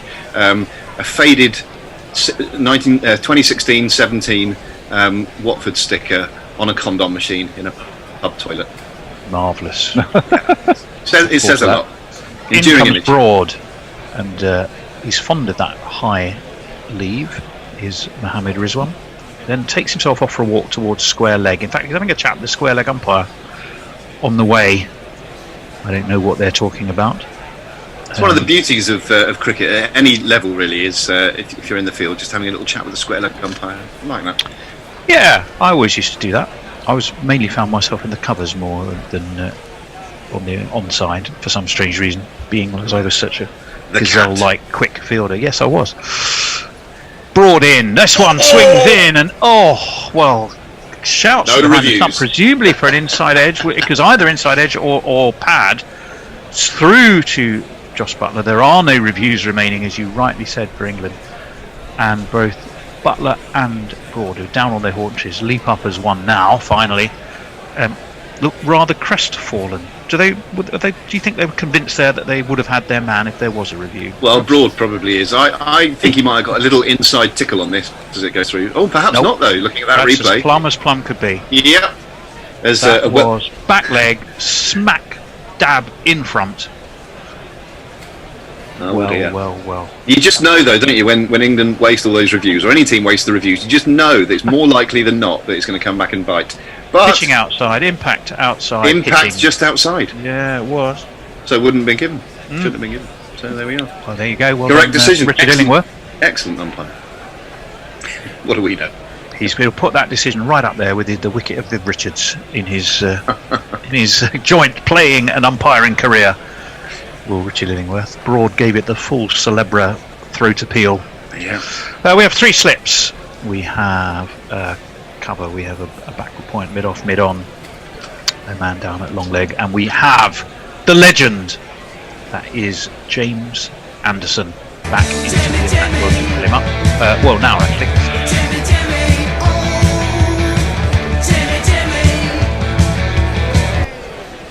And this is away to extra cover, and there is no run. I was about to say we'll jingle him up after this ball, but the bear is triggered fingered today. I thought he was rather sleepy yesterday, and actually many times absent from his post. But he's been right on the money today.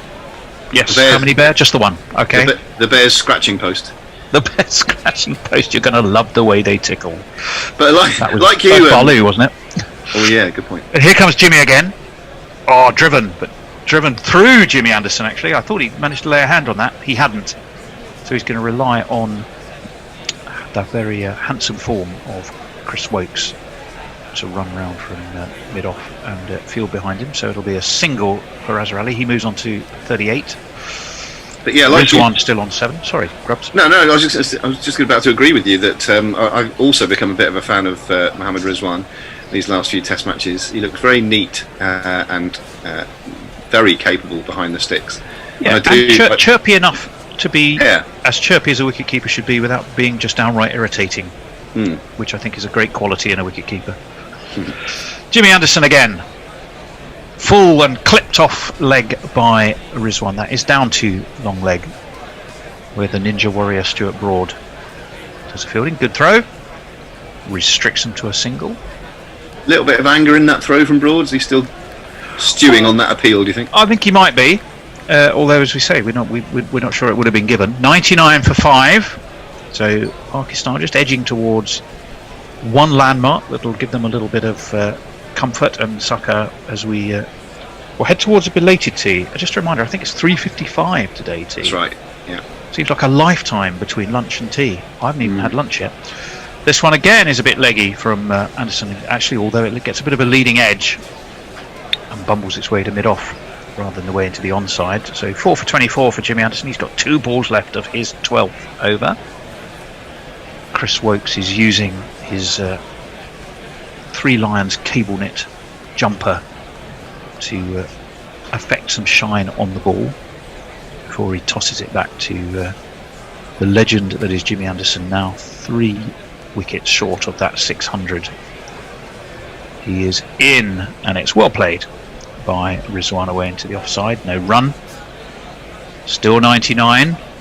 Jimmy still 3 short of that 600. But he has bowled well though, Grubby, hasn't he? Oh, terrific. I mean, last night. Yeah, I mean, the one that got Shan Masood, you almost feel sorry for the batsman. I mean, he has scored that tremendous 150 earlier in the series. But that aside, Jimmy's sort of had him on toast, and it was one of those ones that is perfect, the delivery he got him with. Yeah, he's back in again. This one was a better ball, full straight, and met with a solid full face of the bat by Rizwan. It's the end of the over, 99 for 5 still, and Nestle sat amongst your shelf of many books or CDs. Are they books or CDs? It's a fake picture. I'm sorry? Well, it's a fake picture. But let's pretend. I was going to say it's an pretend. impressive library. Yeah, it's not mine. Anyway, have you got some tweets for us or Yeah, other platforms? Jay Grover doesn't want us to, imploring us not to tell Brian Jacks his address. You and your big mouth, Jay. Yeah. He's also bored to tears looking at fabric fueled only by purple yams. I demand more Nestle's rock and roll stories. Wilfie says, as a new listener, can you tell me if you guys are in the stadium? Loving the show. We are not, unfortunately. We are doing this via Zoom. We are We're all over the place because of COVID-19. Yeah. Normally we're in a studio of our own, but we've been Loose term. working from home as this one is left outside of off stump. Distributed. We are distributed to all points north and south. We're doing a remarkable job, if I don't say so myself. Well, we've said it many times. We've only had one Bad day, bad day yeah. in this series, and that was during a period of incredible heat, when our processors were chugging overtime. Well, I think it was Zoom. I think it was Zoom. No, I don't think it themselves. was. I think it was the heat. Well, it might have been Zoom, but it was the heat that caused the issues, and I'll tell you why in a moment. As this one climbs on Azhar Ali, hands go on heads amongst all the English field, and Azhar Ali didn't really have much of a clue about that. We're going to have another quick look at it. It climbs up off a length. It wasn't wide enough or full enough to drive, but well, it was sort of that's what Azhar Ali attempted, and it was past him, and he was only 3/4 of the way through the stroke. His head went tilting backwards. However, he managed to get away with it. The reason I think, well, you see, I've been rambling too much. I haven't been able to finish my own slightly technical story. This one is well met away into the offside. So yes, the reason I think the heat caused the issue is if you look at that little bottom part of the screen where it says CPU 9.0, during the heat that was chugging up to about 35-40%. Yeah, but what CPU is that talking about? Well, you'd have to ask the bear that, except he's buggered off from his post again, so we'll ask. So you're saying it was when he gets back. you're saying it was the heat in Sydenham. Well, it was the heat, yes, that caused the processors to work harder and then slowed down the output. I'm completely talking out of the not normal talking part of my body. That one is edged away past third slip. It's not going to make it to the boundary though. It's pulled in by the athletic Ollie Pope. But it will move Pakistan past 100 and onto 101 for 5. So I can get a data well centre done, built in Sydenham if you want. It'll cost a few bob. I think Bear might well argue we already have a data centre. If No, a proper data several centre. laptops, I mean, several sort of pre-1970 laptops strung together with the bits of string is Yeah. a data centre. We've got it No, already. it's not. Oh, okay. Trust me. It works though. Please tell us more about the CPU. No, you don't. Honestly, it's not that interesting, as I'm sure that all of our listeners have now realised. This is left alone outside of off stump by Azhar Ali. It's through to Joss Butler, and it remains 101 for 5. We only had one, even during the Dick Weller Broad thing. We had one day where Zoom was definitely at fault. That Yeah, I looked it up. It had an outage. it had a massive outage then. Yeah, by and large, I agree with Nessers. I think we've done an amazing job, and Oh, yeah. Bear and Knuckle on the technical front. It sounds as it ever does. Broad Really. is in, and that one squirts away off an outside edge down to backward point. Rizwan will go on to strike. It's the end of the over, and we'll have some more messages. Yes, this conversation has ignited Twitter a little bit. Ralph the Wonder Llama says, you are doing a fine job. It's true. The only thing saving me from death by hangover. Jeff Perkins says, my God, man, the heat, the hellish Sydenham heat. Yes. It was bloody hot in the UK, though, on those days, especially in the south. But I mean, it was a record, wasn't it? It was like 5 or 6 days continuously above 34 degrees or something. Yeah, it was. Well, again, are we looking at a replay? No, it's Jimmy Anderson who is in again to Mohammed Rizwan, and well defended by Rizwan. We're still seeing those dark, broody, menacing clouds rolling Stop it, across. Hendo, stop it. Across the Rose Bowl. Where's Ian Pearce when you need him? He's the weather vane of Southampton. he will tell you that if it's the bad weather's rolling in from the Southampton docks area, they're the wrong sort of clouds. It's probably okay. There's that one looking too well. Arms go up. I think there's a bit of an inside edge by Rizwan, and there was no appeal. Yeah, if the weather's rolling in from Southampton, you're probably going to be all right. It'll come and go fairly quickly. If it's rolling in from Portsmouth, then you might as well pack up your sandwiches and head for the exit. Is the Ian Pearce local knowledge? And who are we to ever argue with a man of who knows that ground so well and spends so much time there? Normally because his wife won't let him home. As this one is played nicely forward by Rizwan. Jimmy Anderson fields off his own bowling. There's no run. Am I right in saying that Jimmy doesn't over appeal? Do you mean? Oh, you mean as a bowler? Yeah. I thought you didn't like him much. No, no. I think he's old enough, wise enough, experienced enough to be pretty sure of his ground before he launches an appeal. Whereas we all know Stuart Broad's got better, but is still prone to a little bit of overexcitement. This one's down leg, and Rizwan has a wifty waft, but doesn't lay anything on it, and safely pouched by Joss Butler. Yeah, any bowler you put side by side with Broad is going to look relatively conservative in his appealing, isn't he? But he just pursed his lips, where the rest of them all went up, and it's like and they all just been there, seen there, done it. As got the T-shirt, Jimmy. Not quite. He hasn't quite got the 700, 600 T-shirt, but he's getting give close. him a break. Yes. Forward comes Rizwan away to extra cover. Once again, no run, 83 miles now. He's been fairly consistently hovering around 83, 84. Has Jimmy. He's got one ball left of his 13th over. Jofra Archer was that man at extra cover. He was all right, that Jimmy, but he never got 600, did he? Well, he will. I mean, I don't think there's any doubt that he's going to.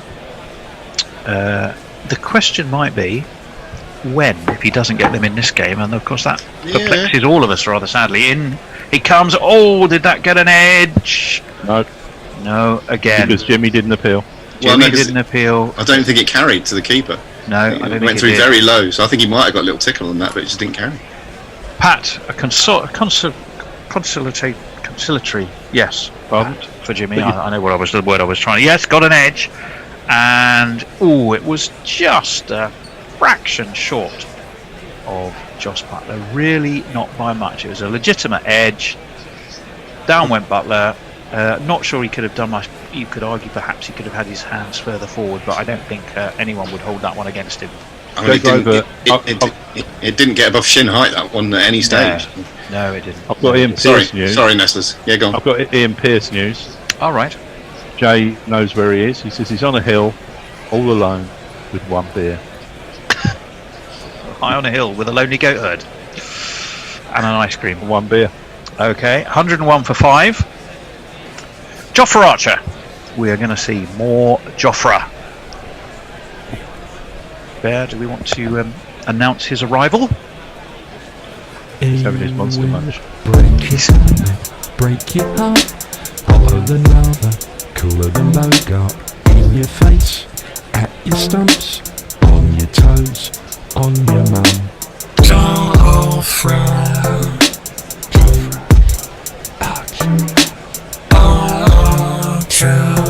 And he rolls to Azhar Ali, who plays this late and plays it nicely. Just away into the onside, 84 miles an hour. I reckon that counts as a fairly slow loosener for Jofra, doesn't it? He's been cranking it up a little bit in this test. It's some chain round his neck, isn't it? I wouldn't bowl with that on. You think it'd slow you down, Nestlers? Oh, it's just all that stuff around your neck. I mean, God. You're not a bling man. You don't look like a bling man to me. No. Don't like gold. Archer in again. Short and rose up at Azhar Ali, but he dealt with it comfortably enough. Rory Burns seems to be seeing the funny side of something over his shoulder there. Did you see that sequence of photos of Rory Burns the other day where every time the picture is taken he seems to be looking at the camera? You know, the players are just walking off for tea and they're all chatting away except Rory Burns, who's staring intently at the Straight camera. down the camera. Yeah. That's By the way too much bling. That is. But by the way, Nestor, I can see you in chains back in 1977. In comes Archer. And that's through to Joss Butler. When we say we can see you in chains, I think we're talking jewellery as opposed to manacled somewhere. All that time, Somewhere between the two. All that time through that era, I used to turn up and see punk gigs like, you know, the Jam, the Clash and everything, mostly dressed in a Sergio Tacchini tracksuit, because I'd just come off the tennis court and legged it into London. I will mostly be dressed as John McEnroe. In comes Archer again. Big high elbow angle of the bat by Azhar Ali, and that's going to go away through backward point for 4 runs. It's Nissan She. It's Nissan She.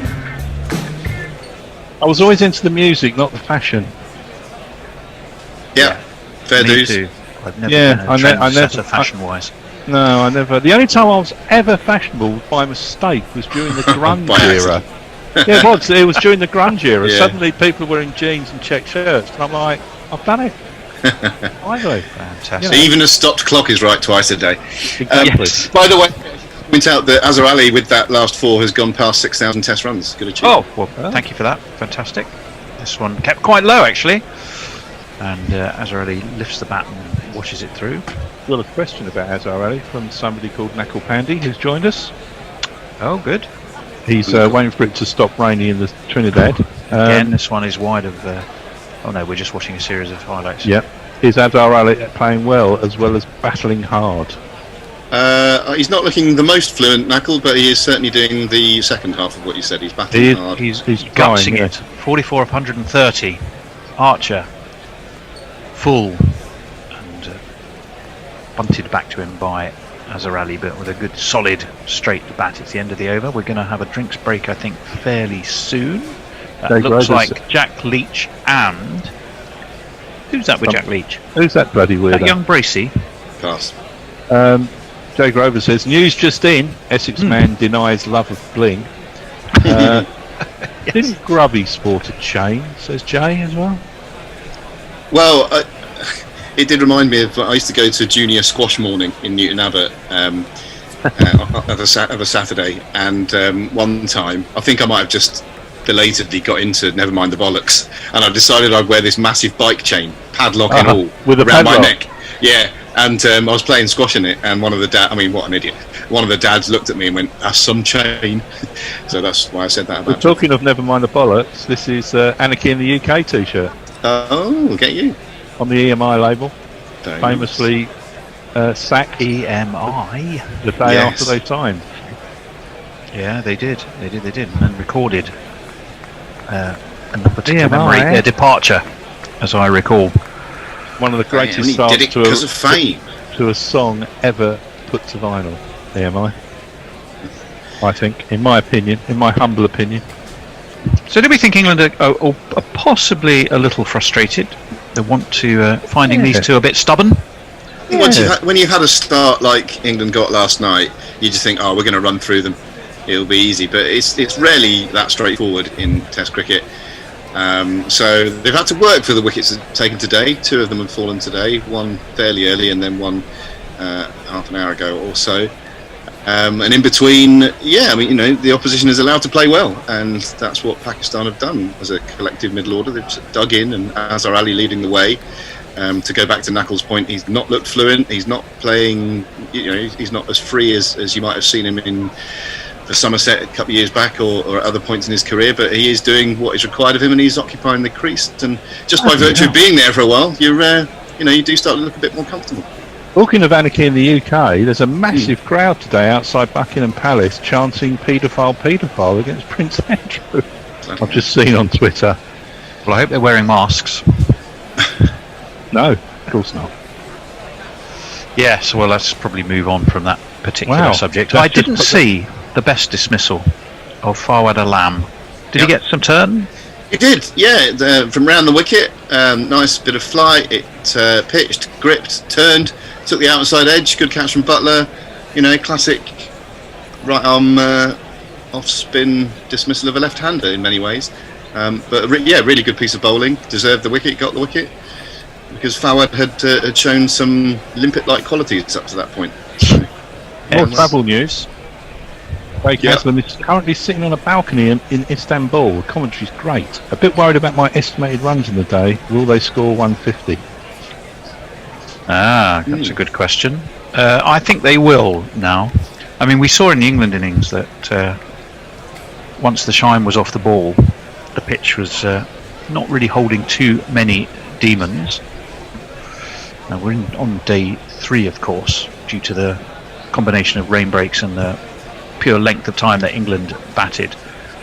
But I'm still not seeing a pitch full of terrors as far as the batting side is concerned. The bigger concern, surely I would think, for Pakistan is just the length of their tail, which is kind of longer than a ship's rat, isn't it? Longer than a what? Longer than a ship's rat's tail. Longer than a brontosaurus's rear end. I don't know, something like that. Right. Wasn't it a Diplodocus had the ridiculously long tail? Not sure Brontosaurus did. Or is it Diplodocus? Diplodocus. Diplodocus. That sounds like a philosopher's name. 105 for 5. Jimmy Anderson will continue. 4 for 24 for him. 3 slips in place. And, edged to backward point. Mohammed Rizwan set off on a run, and his skipper at the other end, Azhar Ali, very quickly said, no, Rizwan, you stay where you are. Unfortunately, good long chunter there, didn't he? Good long chunter. I don't know if he was chuntering to himself or to his captain, as if to say, could you be a bit more on your toes, please, Skip? I was after a quick single. I don't think it was. Well, maybe it was there. In a one-ball game, possibly it would have been worth the sprint, but certainly not in a test match. This one's wide and cut past point. Don't chase that. It's going to roll over that rope for one of these.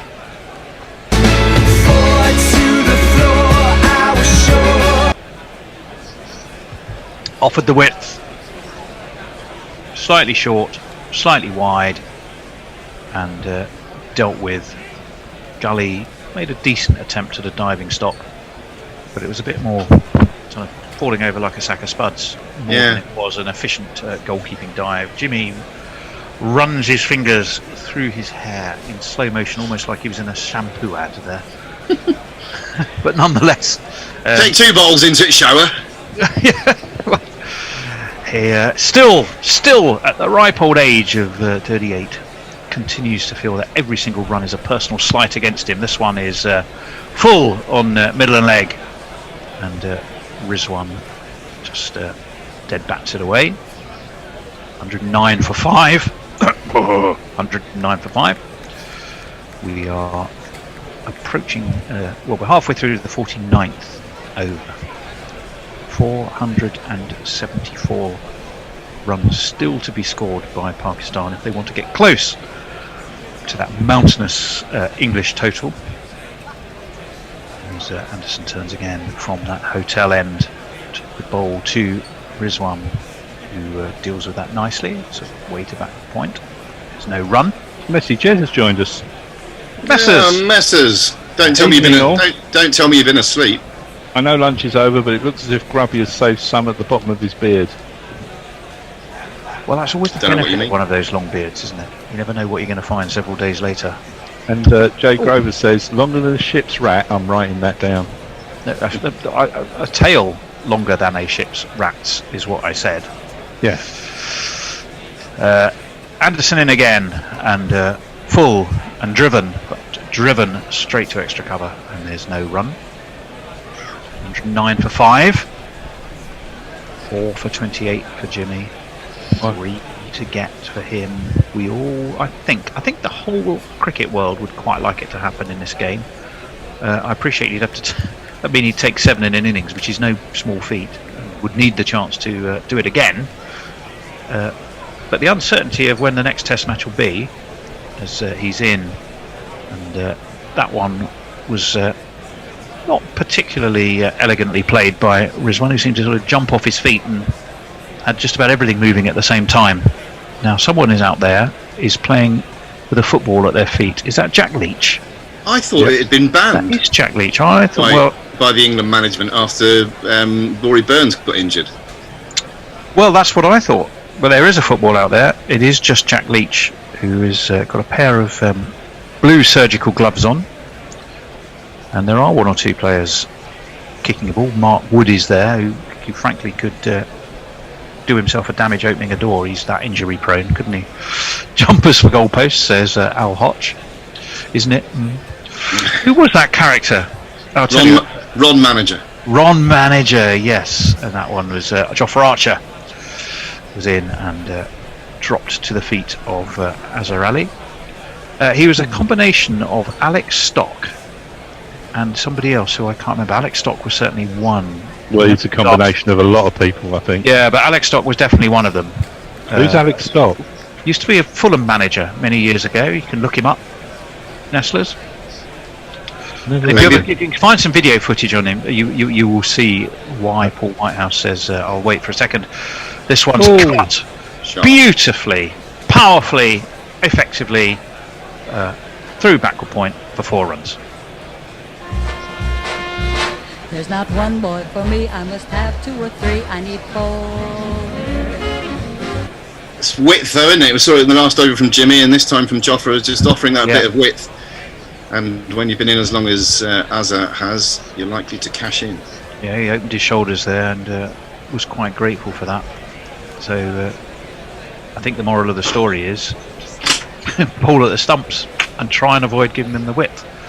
Looks as though Grubby Studio is been invaded. An unexpected entry. Was that Grubbs? Was that Mrs. Grubby? That was my lovely wife. There's a bit of a commotion going on in the house. I suspect there's some sort of brotherly contretemps. Oh dear. Well, let's have a look at this Azhar Archer field. 2 slips, a gully, a backward point, square leg, mid on. We do a change. Short! And Azhar Ali ducks underneath that. What time are we? It's probably about an hour, I think. So we do a change. We'll After this over? Yep, end of this over. Josh Butler takes that very tidily. He's just executed most things with a fair degree of tidiness. Grubby's disappeared to deal with whatever the domestic crisis was. So for now, it's just you and me, Nestlers. Take it in, you. Archer in again. Forward comes Azhar Ali. Archer just jogs across to the offside to field off his own bowling. 87 miles an hour, 113 for 5.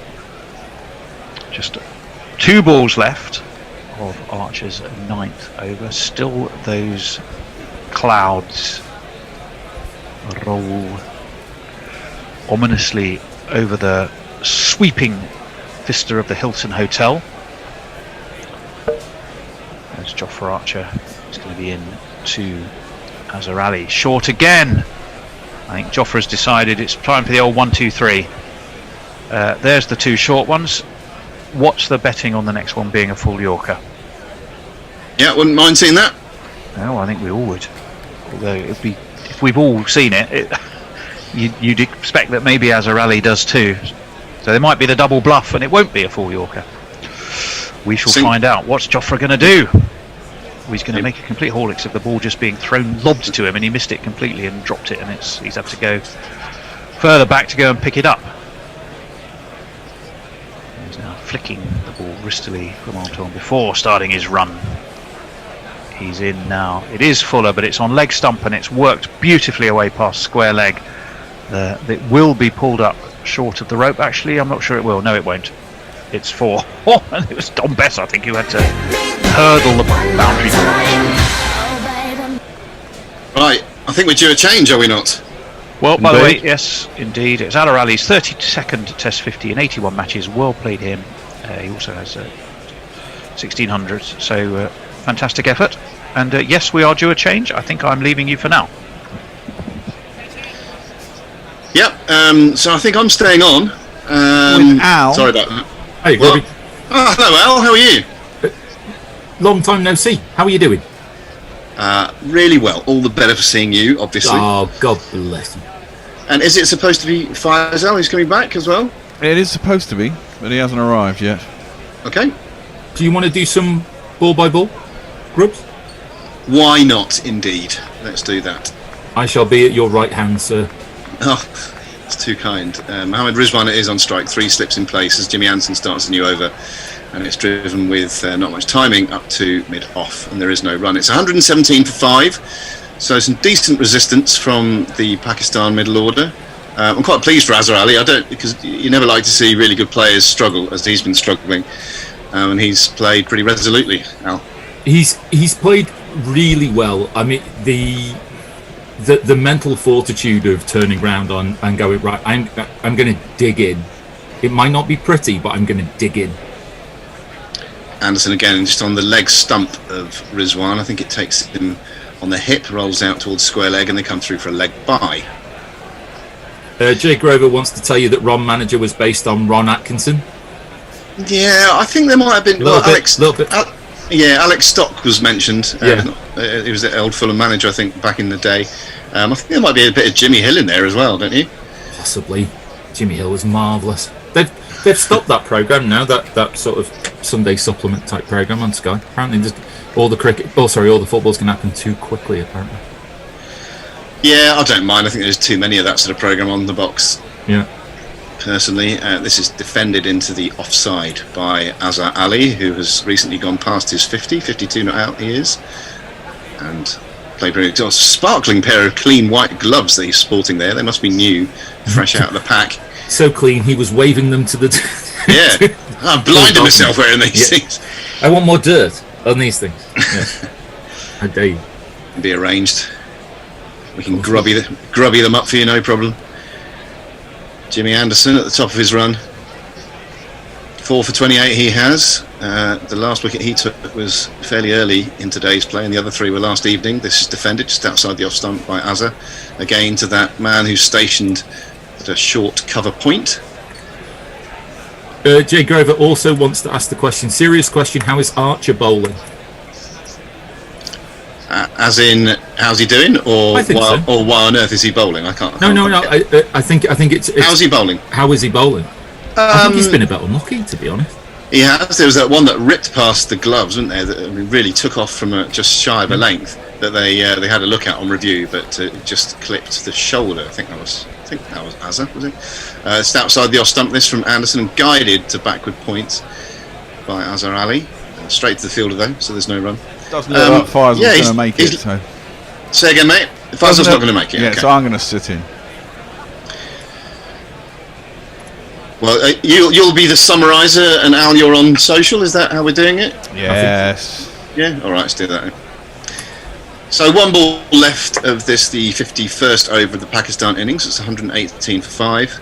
Captain Azhar Ali has been the mainstay of this innings, and he's going to face this final ball of the over from Jimmy Anderson. He's in bowls now. Just threatens to move in at the last, but he's equal to it, guiding it down, bat next to pad, and guiding it down quite deliberately to third man, which is untenanted, and it is 4 runs. Nakul Pandey, I think I've heard of him. I can't. Yep. How are you, Nakul? Hopefully you're enjoying the CPL. Maybe the ban on football has been relaxed in the bubble, sort of a special privileges type of thing. Maybe. It would seem like a pretty weird decision to ban it because you don't want players getting injured and then just introduce it again on a whim. Maybe Jack Leach just thinks, sod this, I'm not being picked anyway. I'm going to have a little kick around on the boundary. What are you going to do? Drop me? I'm not even in the 11, you bastard. Yeah. How about you? Exactly, yes. I roundly flouting the regulations because you can't get me. There needs to be someone in every squad. Every team, every squad needs someone who's just going to turn around and be someone who plays by their own rules. Sure. Yeah, it didn't work out 100% for someone like Kevin Peterson, did it? Well, you know, it'd be a team of all conformists. That would be boring as hell. Yeah. Then it's about how you manage those individuals, isn't it? Well, true. Sure. But there should be room for those sorts of individuals. Just 2 slips in place for Archer, and he hits Mohammed Rizwan, who took his eye off that one and ducked straight into it. There's going to have to be an assessment, I would think, because it's stunned him. If it's hit him on the helmet, there's going to be a stop while we get a new helmet. That got him. I mean, it's as if he's saying, "Don't worry, lads, I'm fine." But That in itself should tell you that he's not thinking straight, because he must know what the regulations are. He's trying to sort of style it out, but he really wore one there. Totally took his eye off it. It was just short of a length from Archer. That deceptive speed off the pitch that he has, because he appears to put very little effort into it, and yet it rears up and follows the batsman. But he did himself no favours by taking his eye off the ball. Easy for me to say, sitting here, and I didn't have to face it up to it. Must have been 90 miles an hour, that ball. It looked really quick. Definitely. And the rest. And Archer just had a little look at him, put both his thumbs up as if to say, "You okay, mate?" All part of the game. Mohammad Rizwan is chirping and laughing away with the frizzy-haired Pillock, who's come on to replace the helmet. Part of the Pakistan backroom staff. Don't know who that is. He looks decidedly Australian, doesn't he? He's got hair like Hamish Marshall. Do you remember him? He looks Antipodean of some description. Is that Hamish Marshall, the former Kiwi rower? Well, the former Kiwi batsman. Ah, right, sorry. I think he's one of a pair of twins, Hamish and I forget what his brother's called, but also played for New Zealand. But he had that real corkscrewy, ringletty hair. Andrew Simonsy type hair. Yeah. Sort of, not dissimilar to that. Anyway, the change of helmet has occurred while we've been burbling on. Just seeing another replay of that. It's an absolute brute of a delivery. I mean, it's kept a little low, wasn't it? A tiny bit. I'm sort of criticising him a bit for taking his eye off the ball, but you can't blame him. It's just angled in ever so slightly at him, so that he would have had to sway backwards, and actually he was going head towards the ball, which is what you're always taught to do anyway as a direct batsman. Grubby, put you in the mind of the bowler. Another short one or a Yorker? Another short one. Another short one. This is more a good length and plays it resolutely and bravely in behind it. Be very easy at this stage to back away as a batsman, wouldn't it? But you've got to be strong enough to stand your ground and play your game. Yep. And he's still there on 13 not out, having faced 43 deliveries. Pakistan are on 122 for 5, showing a good bit of fight in the last couple of hours, but still miles and miles behind the game, 461 behind England's enormous total, built on the foundations of Zach Crawley's 267 and Josh Butler's 152. Here comes Archer once more, and it's a straight delivery on middle and leg, and rather hurries Rizwan, but he's equal to it, plays it up to Miran. 90 miles an hour, which he's just doing for fun at the moment. He's in one of those spells where he just seems to do that effortlessly. He was in that sort of groove a bit earlier on, I think, and that for that reason I think he's been a bit unlucky. He's certainly bowled well enough to get wickets on other days. Oh, certainly, and I think that the review that they took, and maybe it was understandable because it did flick. I think it was Azhar Ali's shoulder. Forgive me if it was not him, but I think it was. So you can be forgiven for them using the review there because they obviously heard a noise.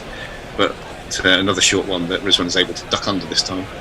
But almost you're thinking that was such a fantastic Jaffa of a delivery, that one that reared up. That you're thinking, oh, please let us get a wicket with that. I think it was more in hope than expectation, really, that review. Well, that's the funny thing. Yeah, exactly. He jags his head back, sticks his hands up near the ball. There seems to be something. You've got to review it, haven't you? Yeah, as I say, maybe I'm being a bit harsh because there obviously was a noise which turned out to have been his shoulder, and they can be forgiven for mistaking that for a little bit of bat or glove. But there we go. Here's Archer back in the present. 2 slips very close together, and Rizwan is able to get forward to this one, and he drives it to that man at short cover point position who stops the ball and prevents a run. Jay Grover says, "Oh joy, the Bears' warm embrace." Oh, so Jay Grover's pleased to see you, Bear. Oh, thanks, Jay. Always a pleasure. Is he still sober, Jay? Because he's being uncharacteristically generous in his praise. He even said that my blind impersonation of him was spot on. I just did a generic kind of Yorkshire accent, and apparently that was good. I can't imagine he'd say that if he'd had a few. This one is just defended in front of him by Rizwan into the offside. That's the end of a quite eventful over in which he wore one on the helmet, but he survives. Pakistan survive 122-5. A couple of tweets then. Warrior Palm, is it time for Root to have a bowl? Jeff Perkins has sent in a great T-shirt of Annie C in the UK. Brilliant! It's. I don't want to preempt you looking at it. It's the business. It's the absolute nuts. We need to get that printed. Happily wear that. See in the UK, fantastic. Peter Lloyd, the ban was explicitly on football as part of the warm-up routine, which mucking around from the reserves in last year's test doesn't count as. quite possibly. Jay Grover, Grubby made me spit tea. Sadly, it's literally tea today, but you know you are appreciated. In before Hendo asks for more money. This is the thing, you see. He's being way too nice and generous with his praise, is Jay. Not himself at all. That's what tea will do to you, then. Tea makes you a nice person. He's drinking tea rather than tequila. Go on, start some ill-advised Sunday drinking, Jay. I'm thinking about having a glass of wine myself. No, you can't take it. He's on a no alcohol for a couple of days or something. Oh, is he? Yeah. He told us this yesterday. He told us it was all going to be very different. Don't tell me your problems. Here's Anderson coming in now. It's an interesting field to tell you about in a moment. After I describe a nice cut backward of square by Azhar, which no one can lay a glove on, and it races to the backward point boundary. One of these.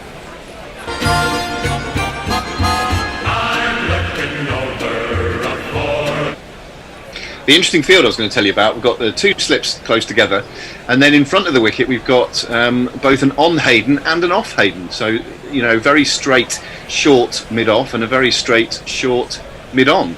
And then Anderson bowls a short wide piece of filth. Yeah, not really bowling to the plan there. No. So Azhar moves on to 60, finding a little bit of much needed form. Jimmy's in again. This is still a bit too short, I would say, and a bit too leg-sidey, such that he's able to turn it into the mid-wicket region. Scruffy piece of fielding there by, is that Jofra? Yeah, it was Jofra. Didn't pick it up cleanly. They were going to come through for the single anyway, so it's not like he conceded an extra run, but it just looked a bit scruffy. 50 partnership for this pair. Yeah, done well. What are we looking at there? So yeah, as mentioned previously, Azhar during this innings gone past 6,000 test runs. And his record in England, he's just squeaked his average above 30 now, so he obviously finds it much more difficult batting here. Not the first and certainly not the last to find that that's the case. Here comes Anderson again with those two men in front of the wicket, the short bit off and the short bit on. This one is guided by Rizwan to backward point where Don Bess makes a diving stop. He's contributed today, his best. He took the wicket of Fawad Alam, who had stuck around for 20 odd runs until he was winkled out by a good delivery from Bess, pitching on off stump, turning away, taking his edge, and a good catch from Butler. But he was hoiked out of the attack not too long after that, after bowling a few short ones that were taken advantage of by the batsman. So Anderson still awaiting the completion of this Michelle that he hopes he's going to get. He comes in and bowls now just outside the off stump of Azhar Ali, who's able to guide it past the man at point and take another single. Again, Bess runs round to do the fielding. Another untidy piece of fielding over the head of Josh Butler, and they're able to come through for a couple of extra ones. It might be 3 extra actually, so going to be an all-run 4 off that ball. And just this last over or two, England looked pretty ragged in the field. Even that throw that comes back in from Azhar Archer has gone over their head. We could be here all day. It's like tennis. Jimmy looks really very perturbed there. I would understate it slightly by saying that he registered disappointment on his face. Yes. Not a happy bowler. It has cleared Butler by a good 5-10 yards. Yeah, ridiculous that. Really poor work. He's scratching his chin. This is a long session. It's going to be, 2 3/4 hours session between lunch and tea, isn't it? Thereabouts, 2.5. Well, exactly. There's still 25 minutes to go. And it's people are human. By definition, people are human, aren't they? And make mistakes, but you've got to keep your concentration levels up. Azhar comes forward and defends this to that man in the off Hayden position, and there is no run. He's moved on to 65 from 144 deliveries. Very watchful, particularly in the early part of his innings, really digging in. Now he might just feel like he can cash in a little bit in much the same way as Zach Crawley and Josh Butler did for England. 132 for 5 is the score. 1 ball left of this Jimmy Anderson over. Maybe that slack fielding will G Jimmy up a bit. You think? He's going to rip one through the defences here in anger. He does bowl a full delivery, but Azhar is more than equal to it, coming forward and covering up. Jimmy threatens to throw the stumps down, thinks better of it, but he's ticking. He is ticking, and rightly so after that nonsense in the field. Robbie, if your kids did that, you would definitely put them on the naughty step for having a strop. That is the what, for having a strop? Oh yeah, petulance. Yeah, Yeah, mind you, I've demonstrated similar strops while playing cricket with them. If they're not behaving, I'll just throw the ball away and walk off like a spoilt child. So can't really say too much. Just absolute. Oh, you could hear. Yeah. It was the time he got swell and surely spat out. I kicked the stumps over once. Did you? And said, if you're going to behave like that, we're not playing anymore. And then I thought to myself, I've just demonstrated the worst kind of behaviour that I want to avoid in my kids, and this is the way you're trying to teach it to them. But there we are, when none of us are perfect. Archer starts a new over, and Rizwan is able to get underneath this one quite easily as it's down the leg side. I thought you were going to say that you kicked the stumps over and broke a bone or something like that. No, not on that occasion. I regularly lose it with my kids. Yeah, it's nice. We should have these therapy groups, shouldn't we? Yes. Because actually, these incidents that you think, oh my god, I'm the worst parent in the world, and I've just behaved disgracefully in front of the kids. I said, oh, for fuck's sake, the other day in a car park, and the family adjacent to us looked at us like I was some sort of monster. This is just defended in front of him by Rizwan. He's looking around as if to say, can I pick the ball up? Just leave it alone, it's not yours. They wouldn't want to come round to the Bears household then. They'd be disgusted. Yeah, I can well imagine. Like that person who tweeted in to complain about you recently. That made me laugh. For those of you who don't know, we had a complaint from somebody saying, could you take that foul-mouthed idiot off the air, referring to the bear. Oh, really? I didn't know that. I'm afraid not. That's not going to happen, whoever you were, because he's an integral part of what we offer. Foul mouth and all. This is guided very nicely off the back foot by Mohammed Rizwan. Is that going to reach the point boundary? It's a foot raise. It's just going to be hauled in, I think, at the last moment. They'll come back to 3. Be a chance of an all-run 4 there, but I think they've settled to 3. And it was Dom Sibley, the streamlined Dom Sibley, who did the chasing and saved his team 1 run there. Heroic chase, but 3 runs to the total and to Mohammed Rizwan. Yeah, if I took my toys and went home, there wouldn't be anything, would there? I was going to say there might be a disturbing lack of, on-air content. Well, much like the marriage of inconvenience with the cricketer all those years ago, where they wanted you off the air because of your flat estuary vowels. This is pulled successfully by Azhar Ali. This is going to reach the boundary, square leg. Not quite timed, but had enough on it to go for 4.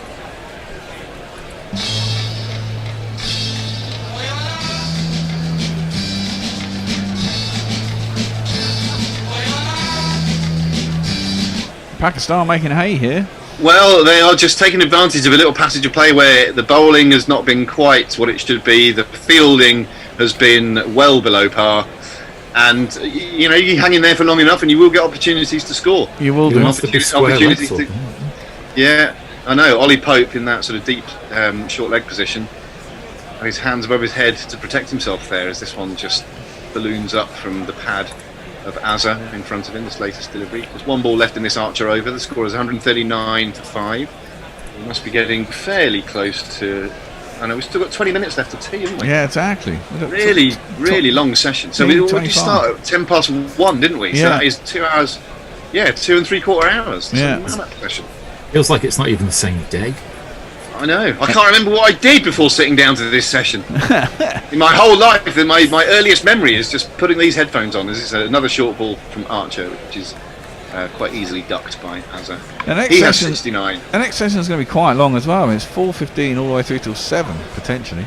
And yet they poured scorn on the idea of starting early this morning, didn't they? Which I think they'd have had the option to do. This is why you can give money through Patreon, is to be able to help Grubby through his sessions of therapy at the end of these long sessions and long days. For just £5 a month, you can give him all that he needs. Jay Grover would like to say that sober is a relative term. I have tickets booked for History Nerdery come Tuesday, and thus I refuse to vomit blood unless the National Trust lady gives me the fluid play wink. I'm not sure what that means. And Ralph the Wonder Llama... He's pissed again now, isn't he? Because that's back to his usual nonsensical stuff. I think if it happened, it might have happened mid-tweet. And Ralph the Wonder Llama, you have support there from Ralph the Wonder Llama. Anyone complaining about the Hoff Bear can fuck right off. That's it. I like the solidarity from our listeners. Thank you very much. Now we're going to have a change of bowling, not a surprise here, because that's what I'd have done. England have looked ragged, and it's going to be this chap coming on to bowl. It is indeed.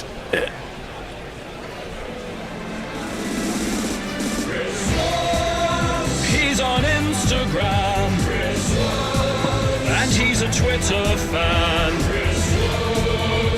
On the Ashes tour, not Ben Stokes, but he'll have to do.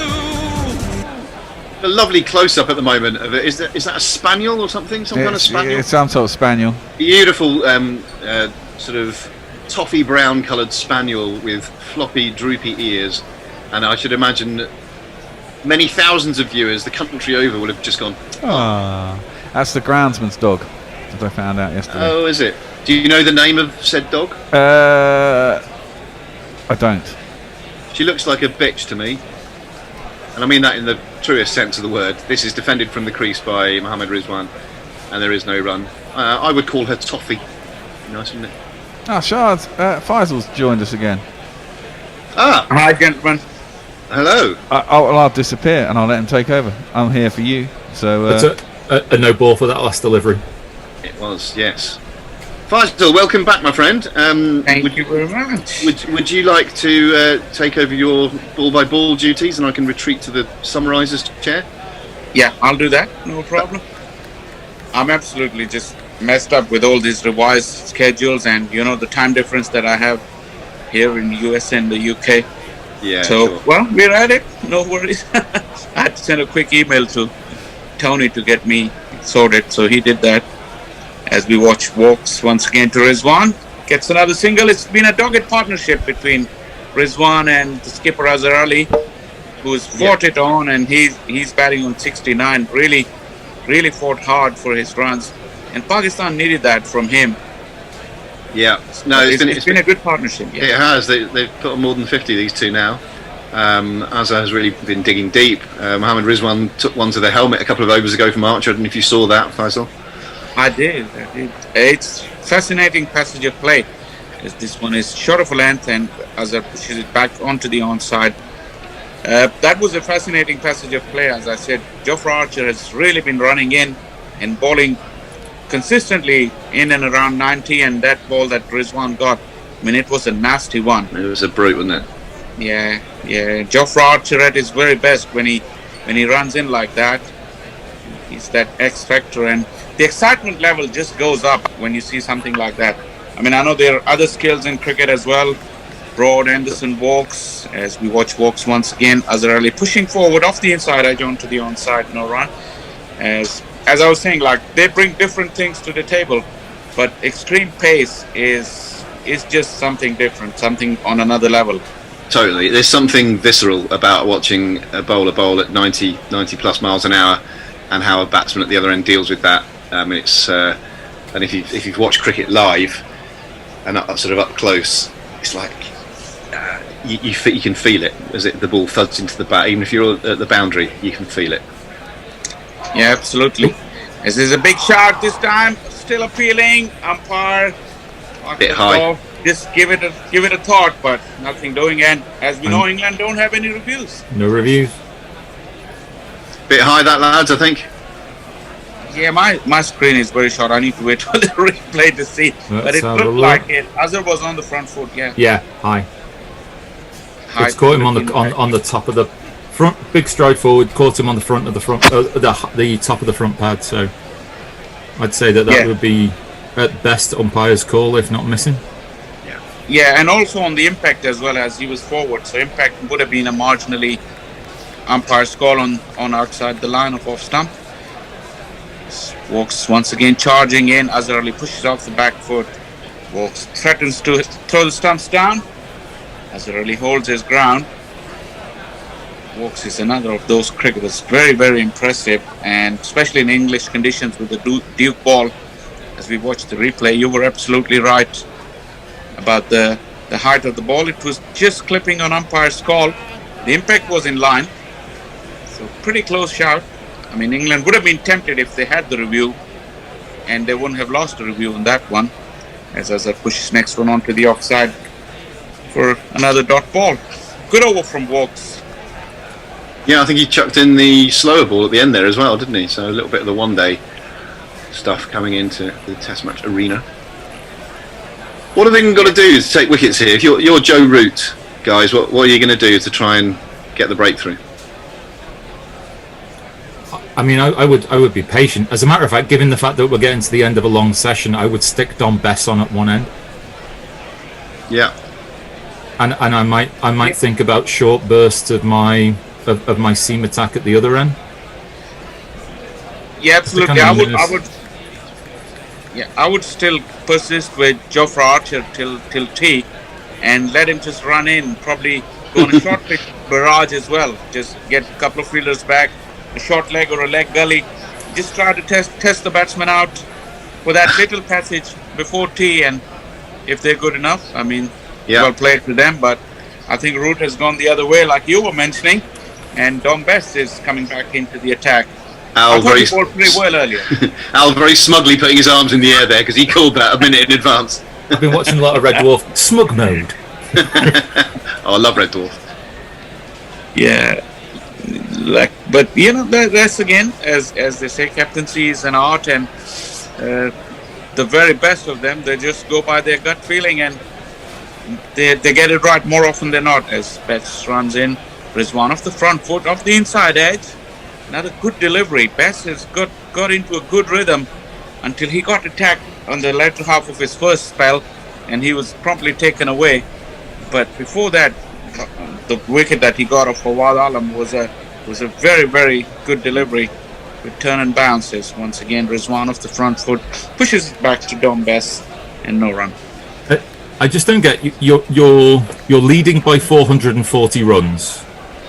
Your opponents are 5 down. Can we have more than one slip and one close fielder? Can Bess this time slightly quicker is one off the back foot this time on the offside, looking for a run but wasn't there. Yeah, absolutely. And as I mentioned, Bess only went for a couple of boundaries in his first spell, and if you want to develop your spinner, there's hardly any chance in this summer where you can bowl him long spells. But he was taken off, and as they always say, spinners need a very, very long ball. So not just in the context of this match, but developing into his career as a good spinner. I mean, that would have been a time where he could have persisted with him to give him a really long spell. As another one, Rizwan, not comfortable. Bess is making him play on the front foot. So that where Root could have gone with him and persisted with him for a little longer in that phase where Rizwan had just come in. And now Rizwan plays it into the gap on the offside of the back foot, rotates the strike very nicely. Yeah, I want to pick up on that point that you made, Al, about having more than one close fielder.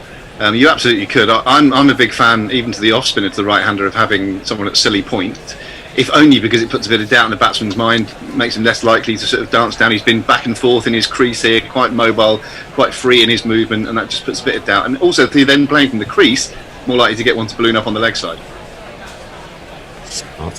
The next one is being thumped into the onside for a single. And also, if you look at it closely, Al, you want to respond to that, and I'll make one point. No. It's always the way. It looked like it was a great shot through mid-wicket, and then the camera pans, and then you see that there's a deep mid-wicket fielder there, and it's only limiting it to a single.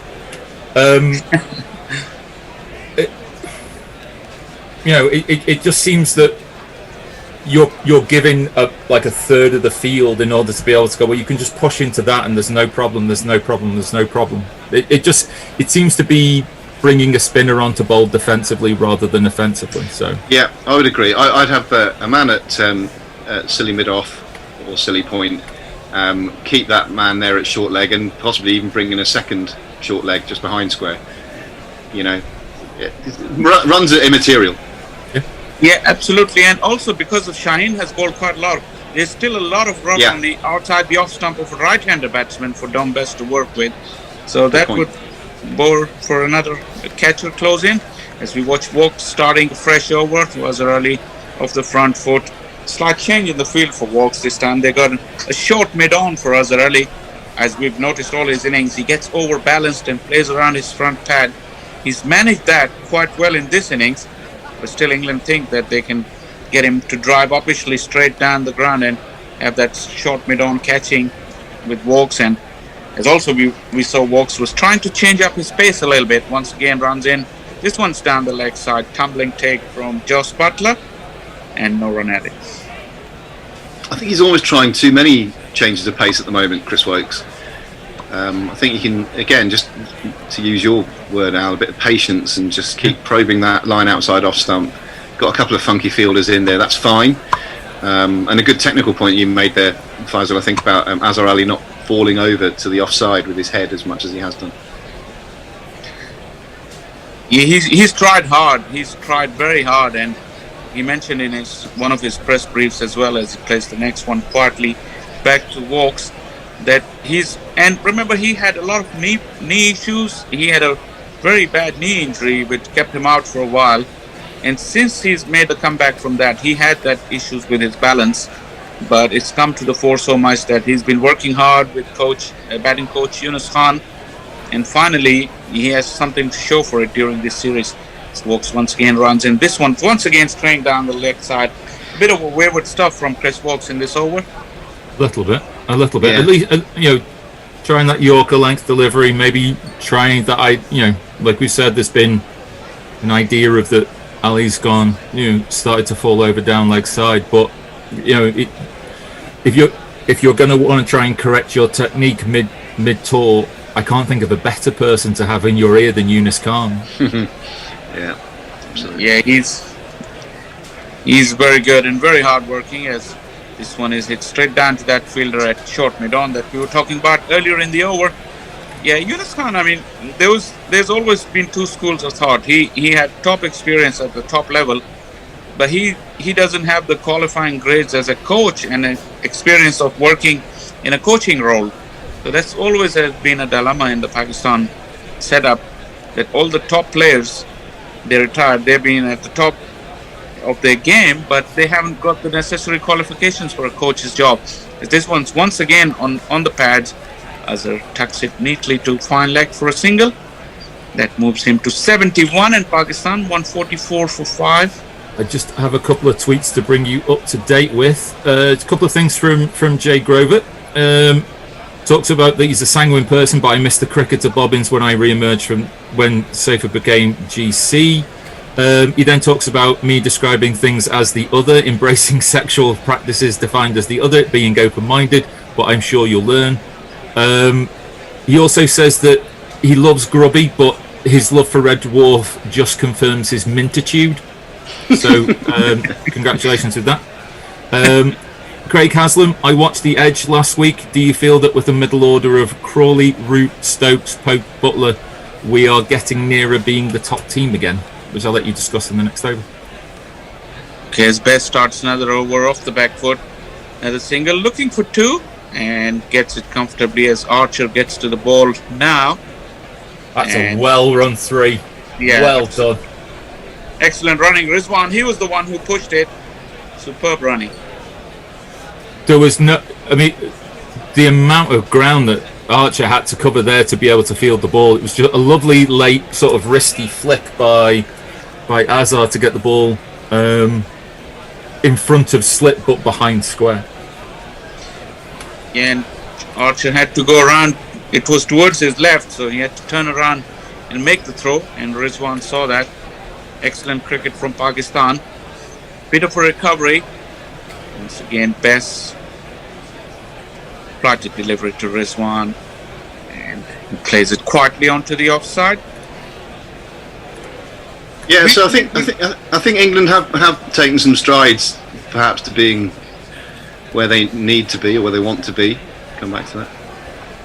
Yeah, Best. This one is short. Rizwan late cuts it. Once again, another chase for Archer. This time not as big as the other one, and just a single. Yeah, England have had troubles with their top order since the retirement of Alistair Cook, and I think this lineup looks like they've found a solution for it for a few years to come at least. It's definitely, the potential is there. Yeah, we'll come back to that. Best quickly through between his deliveries, as this one has been defended quietly into the offside. Yeah, it looks like not only since the retirement of Cook, but actually go back to the retirement of Strauss and finding a partner for Cook in those intervening years. It looks like we've got the makings of an established top 3. Absolutely, as Azhar sweeps this one. Another chase, but all in vain as this crosses the fence. Good proactive batting from Azhar Ali, putting pressure on Dom Bess and scoring runs either side of the wicket in this over. Azhar Ali looking better and better. Certainly is. It's still not necessarily probably quite as fluent as some of his other innings, but he's certainly playing a captain's role here. Absolutely. His best flighted delivery, this time on an immaculate line and length, and Azhar Ali defends quietly. Coming back to the English lineup, and they're settling into a very good test team, and Zach Crawley at number 3, because we discussed this earlier, Root never wanted to bat at 3, but with Crawley at 3, I think, and Root at 4, with Stokes to come, it finds a very, very formidable middle order. It's exciting as an England fan, yeah, it really is. And you think about, and I think you have to give a lot of credit to Chris Silverwood as well, who's come into the test coach role. We've done away with experiments like Jason Roy at the top of the order. I'm not blaming Roy. You get picked. He got picked to do a one-day job in the test team and proved that he couldn't really do that. Johnny Bairstow's not in the team anymore, which I'm pleased about because I don't think he deserves his place in the test team. And just little things. I mean, there'd have been big decisions at the time.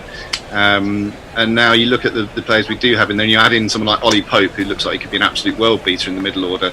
Ben Stokes has got arguably the best technique of all of them. So that gives you a really, really decent and overall fairly young top 5 or 6. Yeah, as Woakes' next over is one, dabs it onto the offside and runs across for a single. Before, England's 4, 5, 6, 7 used to be formidable, but now with Crawley's induction, make it to 3, 4, 5 and 6. Not to say that Sibley and Burns are very capable. I mean, they've yet to just get into that mode where they can be described as very, very good openers. They're still good openers, better than England had recently. But combine that with the inclusion of Crawley and Pope, that the overall batting unit looks a lot more secure as Azhar Ali defends on the front foot onto the offside. I think it's also becoming more and more apparent that certainly these longer tours, it's not necessarily just about how good your team is, that cricket's becoming more and more of a squad game. And the more that we've got people like, I know that there's been an enduring argument all the way through the summer about whether Foakes or Butler should play. The idea is to take them both. Absolutely, is Woakes' next delivery as a defense quietly. Foakes and Butler is a good argument, and also you look at this current season. I mean, Root had to miss the first test because the birth of his child, and then Stokes had to go away for family reasons. So there's always these something or the other happening. So the strength and depth of the squad is always tested, and in that regard also England are quite good, as we can see in this match with the absence of Woakes as a defence quietly back to Chris Woakes. Yeah, and it's all about taking your opportunity when you get it. Zach Crawley may not have even played this game had Stokes been available. Think about that for a moment. But he's absolutely taken that opportunity, barged through the door, and now he's undroppable for a few games at least. Yeah, absolutely, because he set out one of the earlier games because Stokes played as a batsman. As Azhar lets this one go outside the off stump from Woakes. I always get them mixed up, Stokes and Woakes. Well, you wait till Foakes is also in the team, then it'll get fun. Oh yeah. We could have like quote Woakes, bold Foakes, quote Fox, bold Woakes, and Stokes and all that. Yeah, it reminds me of that Lily, Dilly and Willy. Exactly. Yeah, classic.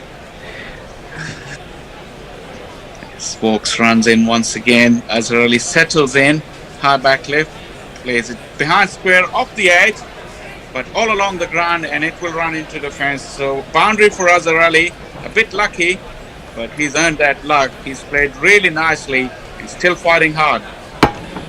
I think you're a bit harsh there, Faisal. I think he steered that really nicely. He was fully in control of that shot. He's played a few like that in recent times.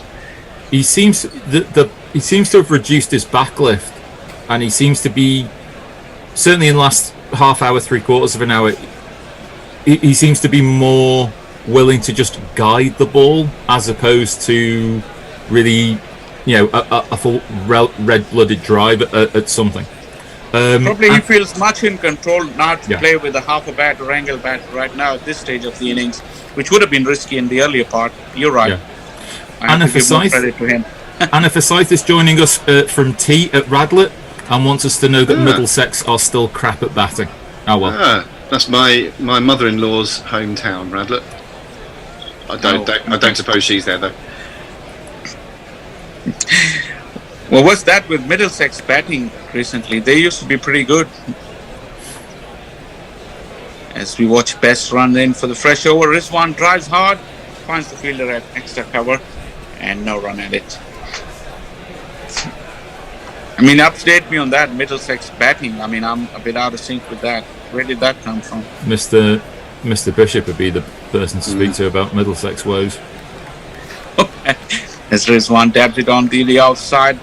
Another quick single. Rotation of strike has been very good in this partnership, and they've really slowly getting Pakistan back into the game, although still a very long way to go. Well, when Mr. Bishop gets on it, I'll be interested to know. Well, if you add that to Watford's woes, it's amazing how he smiles when he comes on air. Well, are we going a lot to bear, a lot of sporting woe to bear on those shoulders. All right, Heath. Let's wait for that as Bess once again. This time to Azhar Ali. Bess has got only a couple of attacking fielders, as we said, a slip and a short leg, and still, as I mentioned before, there's a huge rough on the outside the off stump of Azhar Ali. A fielder catching in front of his eye line on the offside would not be a bad idea. Agreed. Azhar lunges once again and pushes back to Bess.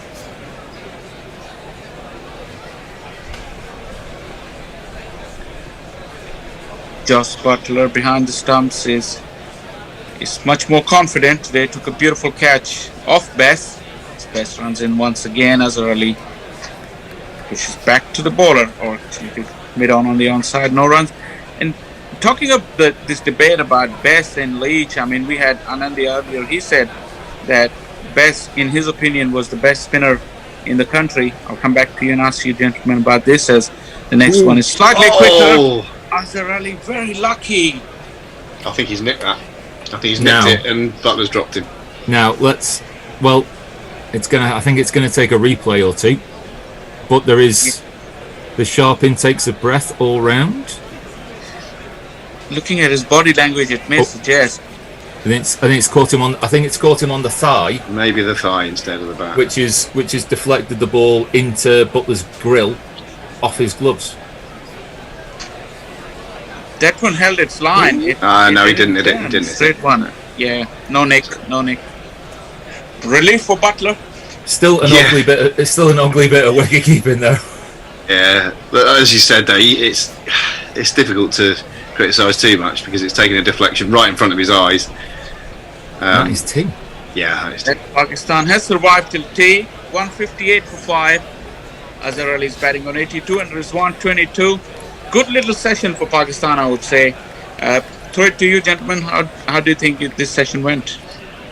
Yeah, I mean, I think Pakistan are making it difficult for England, as they've every right to do. Azhar Ali deserves a lot of credit for the way he's played. He's 80-odd not out now, and he's had to work very hard for those runs. But some evidence that he's able to free himself just a little bit in the last half hour or so. I think those steers down through backward point and third man speak of a man who's just gradually finding his feet in this innings. He's batted very well. 82 not out from 174. I think it's definitely been Pakistan's session, maybe the first session that they've won throughout the entirety of the match so far. But lesser sides would have really found a way to capitulate in that instance. 5 down, you would have seen other sides, lesser sides, collapse. So it is entirely to Pakistan's credit that they've managed to. It hasn't been necessarily the most free-flowing cricket, hasn't needed to be, but they've ground England down a little bit, and it'll be interesting to see the effect of this session on the session after tea. Another long session. Absolutely, and we need to go back to remember that because of the COVID pandemic, there's no saliva rule. So when the ball gets soft, this ball is 60 overs old now, and in the last 30 overs, I think England have found hard on this wicket to get wickets. and that's the time where batting team can take advantage up until the second new ball, which is due in 20 overs. And as we said, it will be a long session after tea. So that will be another key moment in the game, and that will determine how quickly England can dismiss Pakistan and get them to bat again or otherwise with the weather around. So it's pretty intriguing all around. After tea, it will be another interesting session.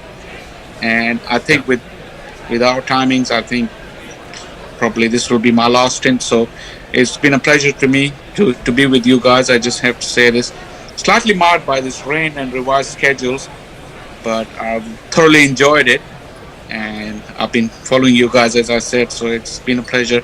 And we hope to see some good cricket after tea.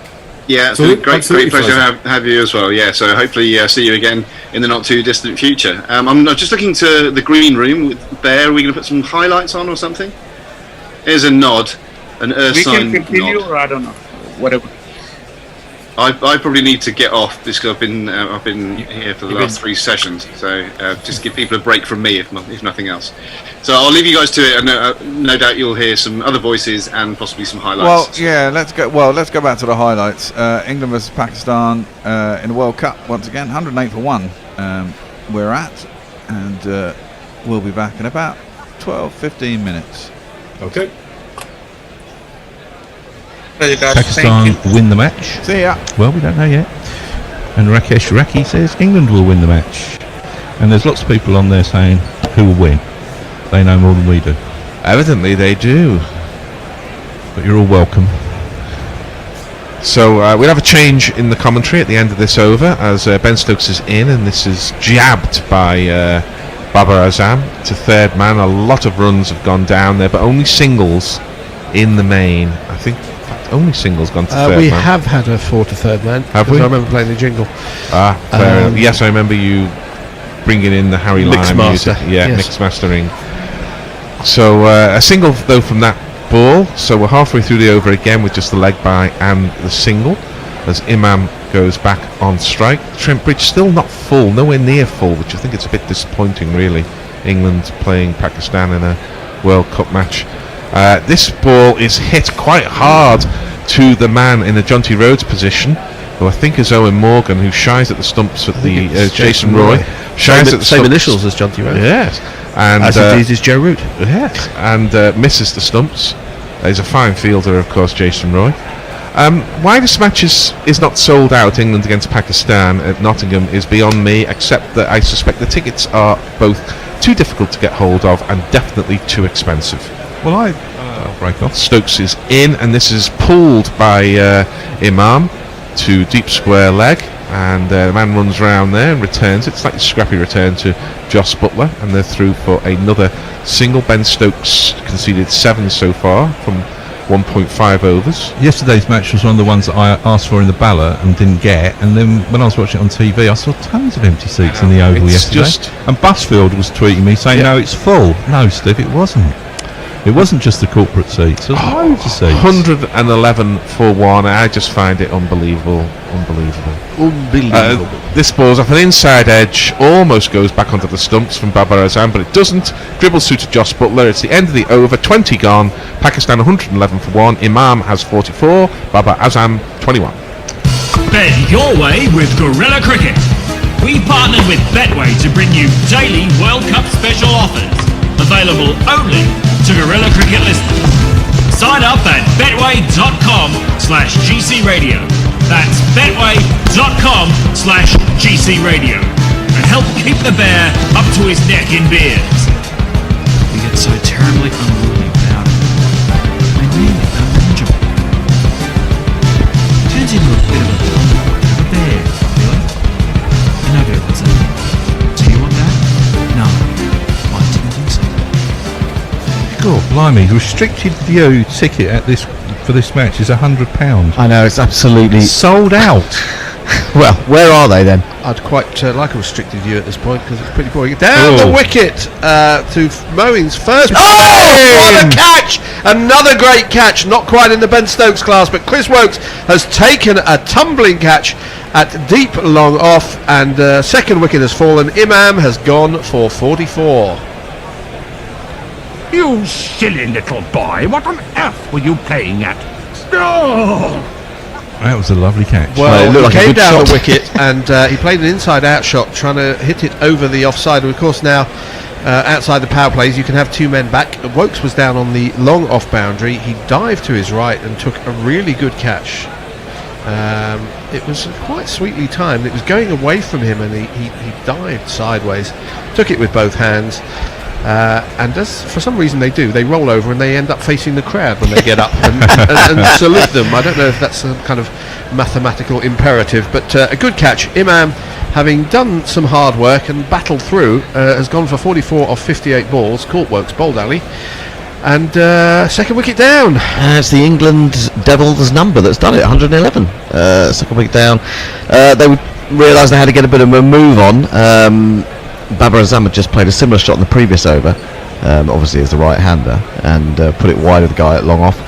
He just didn't quite get it as wide as he wanted. I mean, to be honest, I think it was a better catch than we're giving it credit for. He was really travelling. If you want good catches, just put me on commentary, because I've done two two games this World Cup and seen a couple of good catches, and I don't want to blow my own trumpet, but it was better commentary than NASA's, which has gone viral. Would that be hard? Would that awful? No way. No way. Is that what he says? Just no way. Oh God. Platinum adult ticket, £195. What is a platinum adult ticket? Restricted view platinum adult ticket, 156. I mean, why would you go to a Gold, cricket match? 125. I know, but why would you go to a cricket match with a restricted view? Well, I mean, the whole just point is means to you can't see. see a bit of the outfield. Yeah, I You know, can see but the middle, and then to charge you 100 and whatever quid is a new man has come to the quite crease. ridiculous. He's a professor, and We've destroyed Merchant Engineer's hearing, by the way, with that catch. Sorry about that, mate. no, he had to go about 17, 18 yards to his right, and he was tumbling away to his right-hand side, which is his stronger side. But a really good catch, and England's feeling hasn't been all that in this game, but that was good.